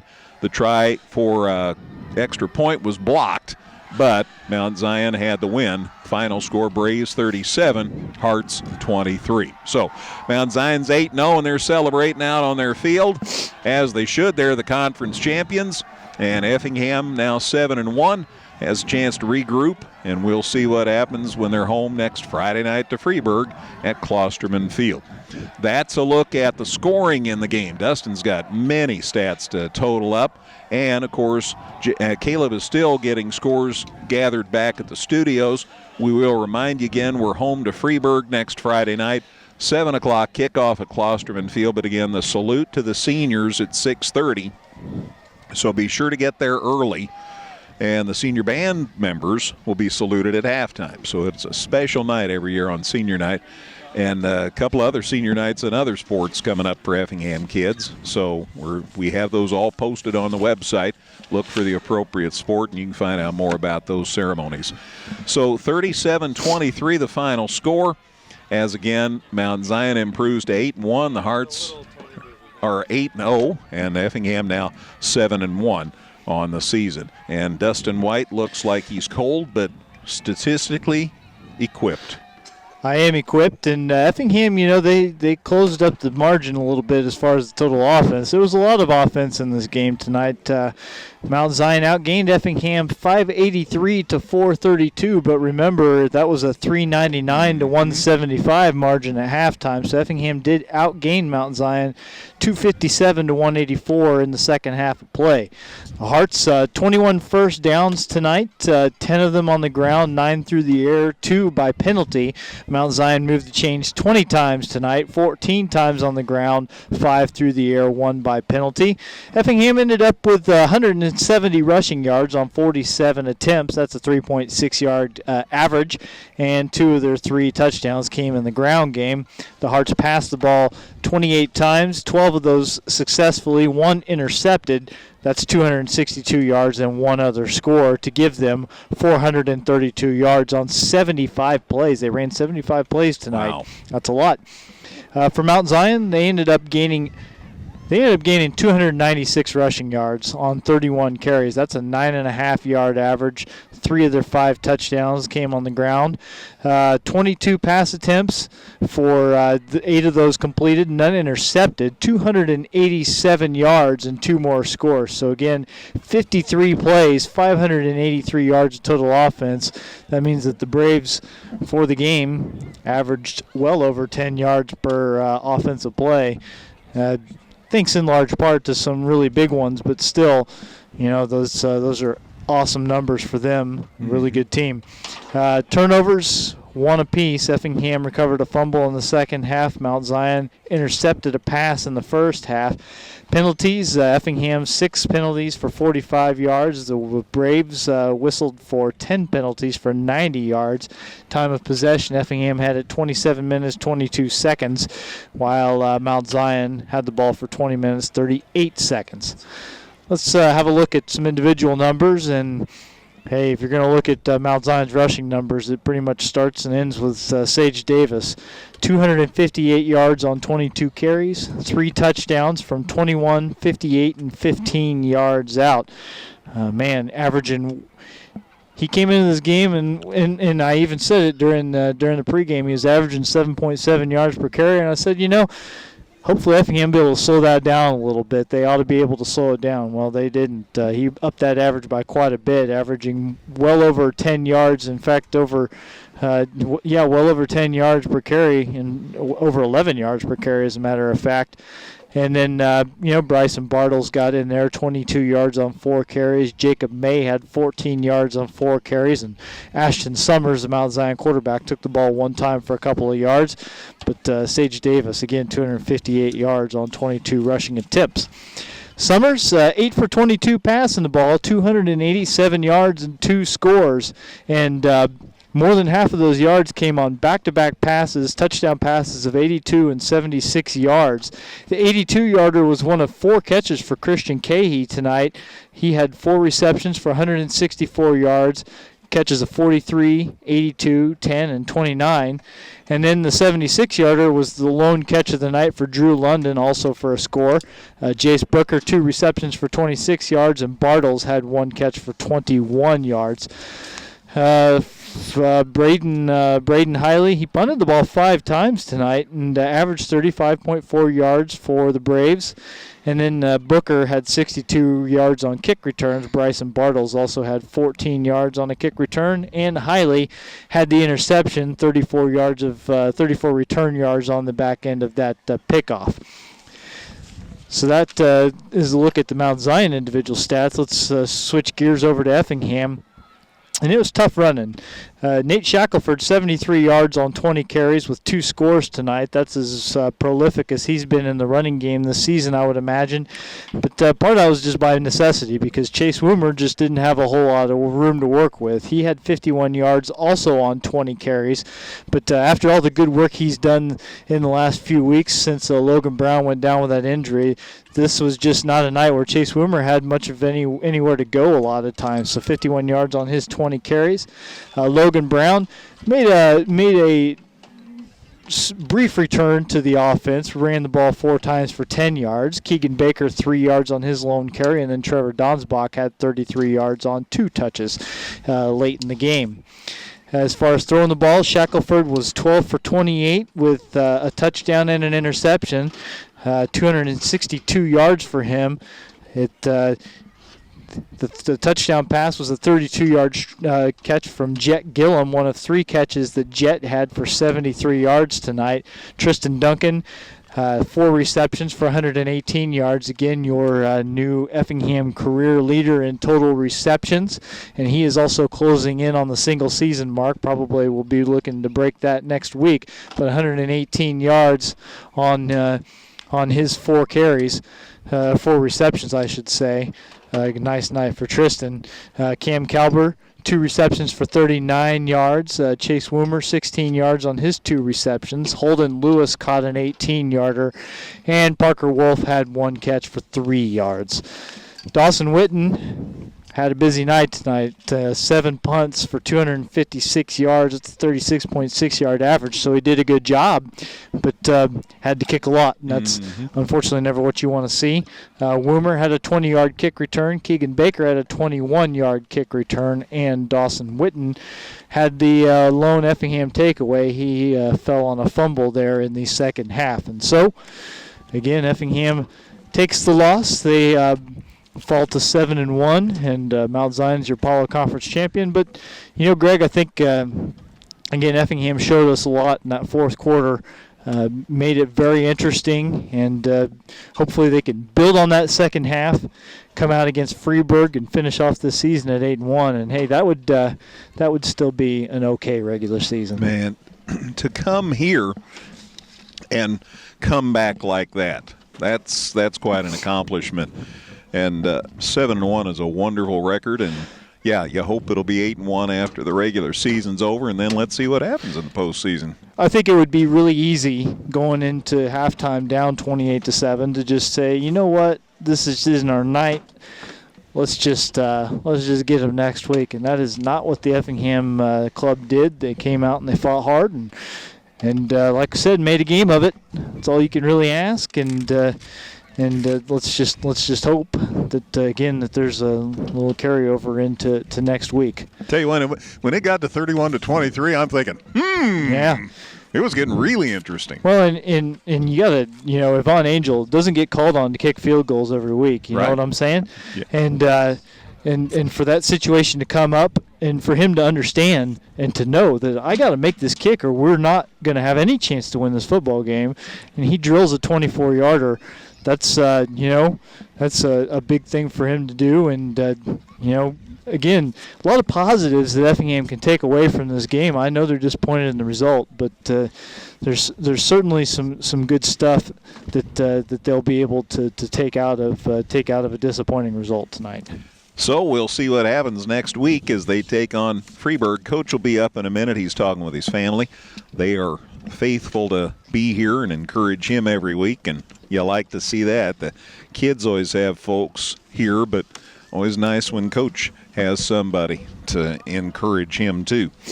And see whether Brett can come up here. It gave him a wave. Yeah, he said he'll be up in a second.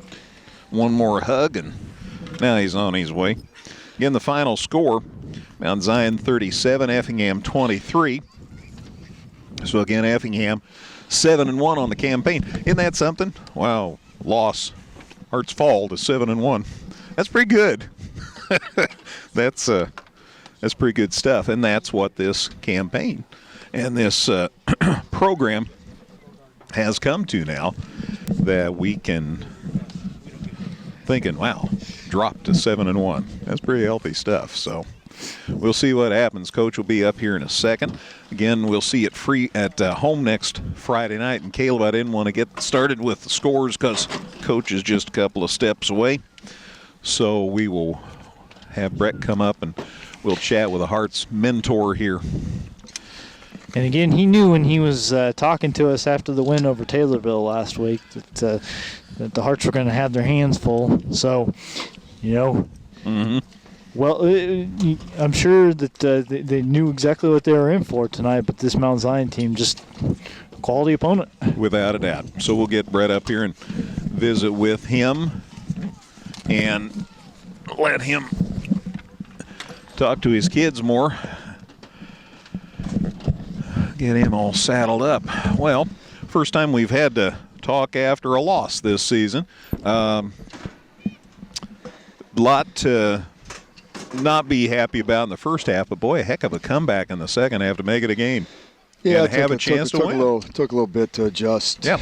And we talked about that going into it, that it's been a while since we played this caliber of competition and adjusting the game speed and all that first. And, they made a couple nice big plays through the air. You know, we were in good position, and kid just made plays. I mean, they put you in a bind. They got a lot of weapons. They got 4 guys. They got 4 guys that can stretch you in the pass game, and you know, they got a big running back. And you know, so what people don't realize, football's a numbers game. So everybody can yell, play with the safety, help. Well, you play with the safety. That's taking a guy out of the box, and then now you're a hat short, and there goes 22. So football's a numbers game, and you know, so we try to hang in there. We just believe you got to defend the run, and you know, last year, you know, was a proof of that. And you know, if you're going to play late into the year, you better be able to defend the run, because you're going to play in some bad weather games and some opportunities, you know, where it's tough to throw the ball. You better be able to defend the run. So, you know, but second half, super proud of our kids. You know, I say it all the time, we're blessed. You know, our kids. One thing our kids will do, man, they will fight and they will compete. And for us doing as much catching as we did in the first half, in the second half we didn't. And super proud of how our kids battled back. And you know, you're a play or two away, a flag or two away from getting the ball back down a possession. You know, making a 1 possession game with 3-4 minutes to go. Atmosphere was huge here tonight. This is a tremendous crowd for Effingham. I think we had the stands completely filled, and that's kind of nice for the kids. That's great. We've in my time there, we've been fortunate. You know, the crowd support and fan support has been unbelievable. You know, hopefully they'll come back out again next week for senior night for the home game, and you know, chance to get to 8-1. It's like we talked with the kids.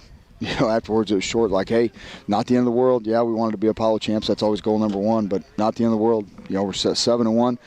You got a chance to get a home game, you know, to get to 8-1. And, you know, you get to 8-1, you're hosting a playoff game, and then it's all about the pairings. I mean, you know, there's years, you know, we had it at, you know, 2 years ago. I mean, you might be better off being 7-2 than 8-1. And then there's better years you're better off being 9-0 than 8-1. So you don't know until week 10 they come out. But what we can control is we can control winning next week on senior night, honoring a great group of kids that have had a whole lot of wins. And, you know, the last 3 years we're 16-2 in the Apollo. I don't know that anybody else can match that in the last 3 years. So it stinks that you only have 1 championship to show for it. But to only lose 2 conference games in the last 3 years is pretty good, and a lot of these guys have been a big part of that. So to have a chance to get back home and give them a great senior night, get to 8-1, guarantee a host playoff game, and then see what happens. You know, you may end up with these guys again on your bracket and see what happens. The Davis kid is a load. He's so big and he accelerates so quickly. That's tough. The big thing with him, when we've had success against him, you can't let him get ahead of steam. And first half we didn't do a good job of that. And there were times in the second half we were better at it. You know, and I think the other thing that happened a little bit, and not taking anything away from their kids, you know, all of a sudden it went from being 4th down to being 1st down, kind of a letdown, you know, on our end. But, you know, love our kids, love the way they fight and battle, appreciate the way they fight and battle. And number one thing now is we're beat up more than we ever have been, you know, in my time there, so we got to try and get as healthy as we can get. And one more thing I wanted to mention, Yvonne Angel, big field goal at a crucial time. Yeah, it was big. It was big. And then I toyed with onside kicking, and I thought, no, we got enough time to get a stop. And we did, you know, and we ended up, you know, getting a stop. And so, yeah, big field goal. You know, a lot of pluses take away. I mean, we're going to turn on the film tomorrow, probably and be sick, you know, about a lot of plays, but that's all right. I mean, you know, and we'll correct them and get better because, you know, like we said, sun's going to come up tomorrow, and we got a chance to get to 8-1 and host a playoff game, and that's important. One more thing we need to mention about Tristan Duncan tonight with his receptions. He's the all-time career reception leader for Effingham High School. Nice. Nobody's caught more passes than him. That's nice. I don't know what the single season record is. He's knocking on the door. Yeah, he's probably getting close to that. So yeah, we had some protection issues tonight. We don't get those figured out, then we may not be able to throw the ball much. But we got to take a look at that. Yeah, great accomplishment for him, and you know, like I said, we'll take it. We'll get better from it, and I can promise you that. And our kids will fight and compete next week, and we'll try and get a win on senior night. Yeah, senior night's always a big night. I'm hoping for a big crowd to recognize these guys. They've been so much fun to watch these 3 years of success. Yeah. And they've done a lot for the program. Yeah. So hopefully we can get a great weather night and get a chance to get to 8-1 and know we'll be playing at home on the following Saturday. You bet. Always a pleasure, Brett. Thank you. Thanks, Greg. Appreciate it. Go find somewhere warm. Yeah. That's Hearts coach Brett Hefner. Appreciate him coming in, visiting with us here. Final score again, Mount Zion 37, Effingham 23. Speaking of scores, let's send it back to the sports desk. Caleb Moody, what do you have for us in the way of scores, sir? All right. We have a bunch of final scores and then one final that actually went into overtime. But starting out, Charleston put a whooping on Taylorville 28-10. Muhammad Seymour also put a whooping on Macomb. They won 41-0. Albany Richland was at Newton and came away a winner 42-14. And then at Cumberland, Cerro Gordo B. Mint lost 55-8. And then at Robinson, it was Paris 28, Robinson 26. Vandalia won over Pana 28-18. And then the game that went into overtime with Lincoln coming out as your victor, it was Lincoln 29, Mattoon 28. And then in the ALCS, the Yankees beat the Astros 4-1. And that's your sports scores, guys. So there will be more baseball tomorrow. All right, thank you, Caleb. And again, the Hearts girls finished 10th. You needed to be in the top 8 to play the second day, but congratulations to the Hearts' Ava Boehm. She advances. Congratulations to J.C. Ludwig from St. Anthony. She advances. Congratulations to Jaden Rios from St. Anthony. He advances. So 3 kids from our community are in the finals of the state golf tournaments tomorrow. And don't forget that action will continue the final day of the National Trail Conference volleyball tournament tomorrow. That'll all be at the Enloe Center. Bronze flight starts at 9 o'clock, and they'll wrap it up with a gold flight tomorrow evening. And, yes, tomorrow will be the final day of the sectional and girls tennis, which is being hosted by St. Anthony, so that's going on in Effingham. You've got the finals of the junior high cross country, and you've got St. Anthony Sacred Hearts boys and girls there, plus a young man from Jasper County who's there in the finals of the cross country. And that's not all, because you also have Effingham starting soccer regionals tomorrow morning at 9:30. So Yvonne Angel's going to have to sleep fast because he's going to be back ready to play soccer tomorrow morning. And loads of other stuff, too. It's just a crazy time of year, but a fun time of year. Cumberland Force 9U baseball team going to be in a tournament at Terre Haute tomorrow morning, too. I'll be getting up bright and early to drive across the state lines for that. So you go ahead. I'm sorry. Yeah, no, that's pretty much it. Very good. I might spend some time with my family at some point this weekend. We'll see. We're going to get him home so he can get a nap. Final score again: Mount Zion 37, Effingham 23. Sure, Effingham wanted to win. Sure, they did, but. It's one game, and you got to bounce back next week. Yeah, you come out of games like this knowing the things that the deficiencies you have. Sometimes those deficiencies don't really show themselves when you're beating somebody by 40 points, and that's what the Hearts have been doing to people lately. So a good measuring stick, give you some things to work out. Put those things into play against Freeburg, hopefully get a win then, and get started with the playoffs. There's hopefully a lot of football left to play this season, and this could potentially just kind of be a blip in the radar. Next, by the way, speaking of playoffs, the playoff show is at 8 o'clock next Saturday night. That's when we'll know who the Hearts' first-round opponent will be. We not necessarily know when. We should know where and who. And again, that's next Saturday night, so we'll keep you up to date on that.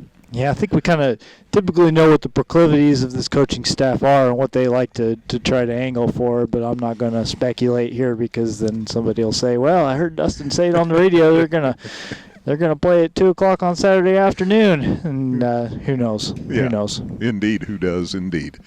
That's Dustin White. For him, for C.J. Schmidt, and for Caleb Moody back at the studios, I'm Greg Sapp. Again, your final score, Mount Zion 37, Effingham 23.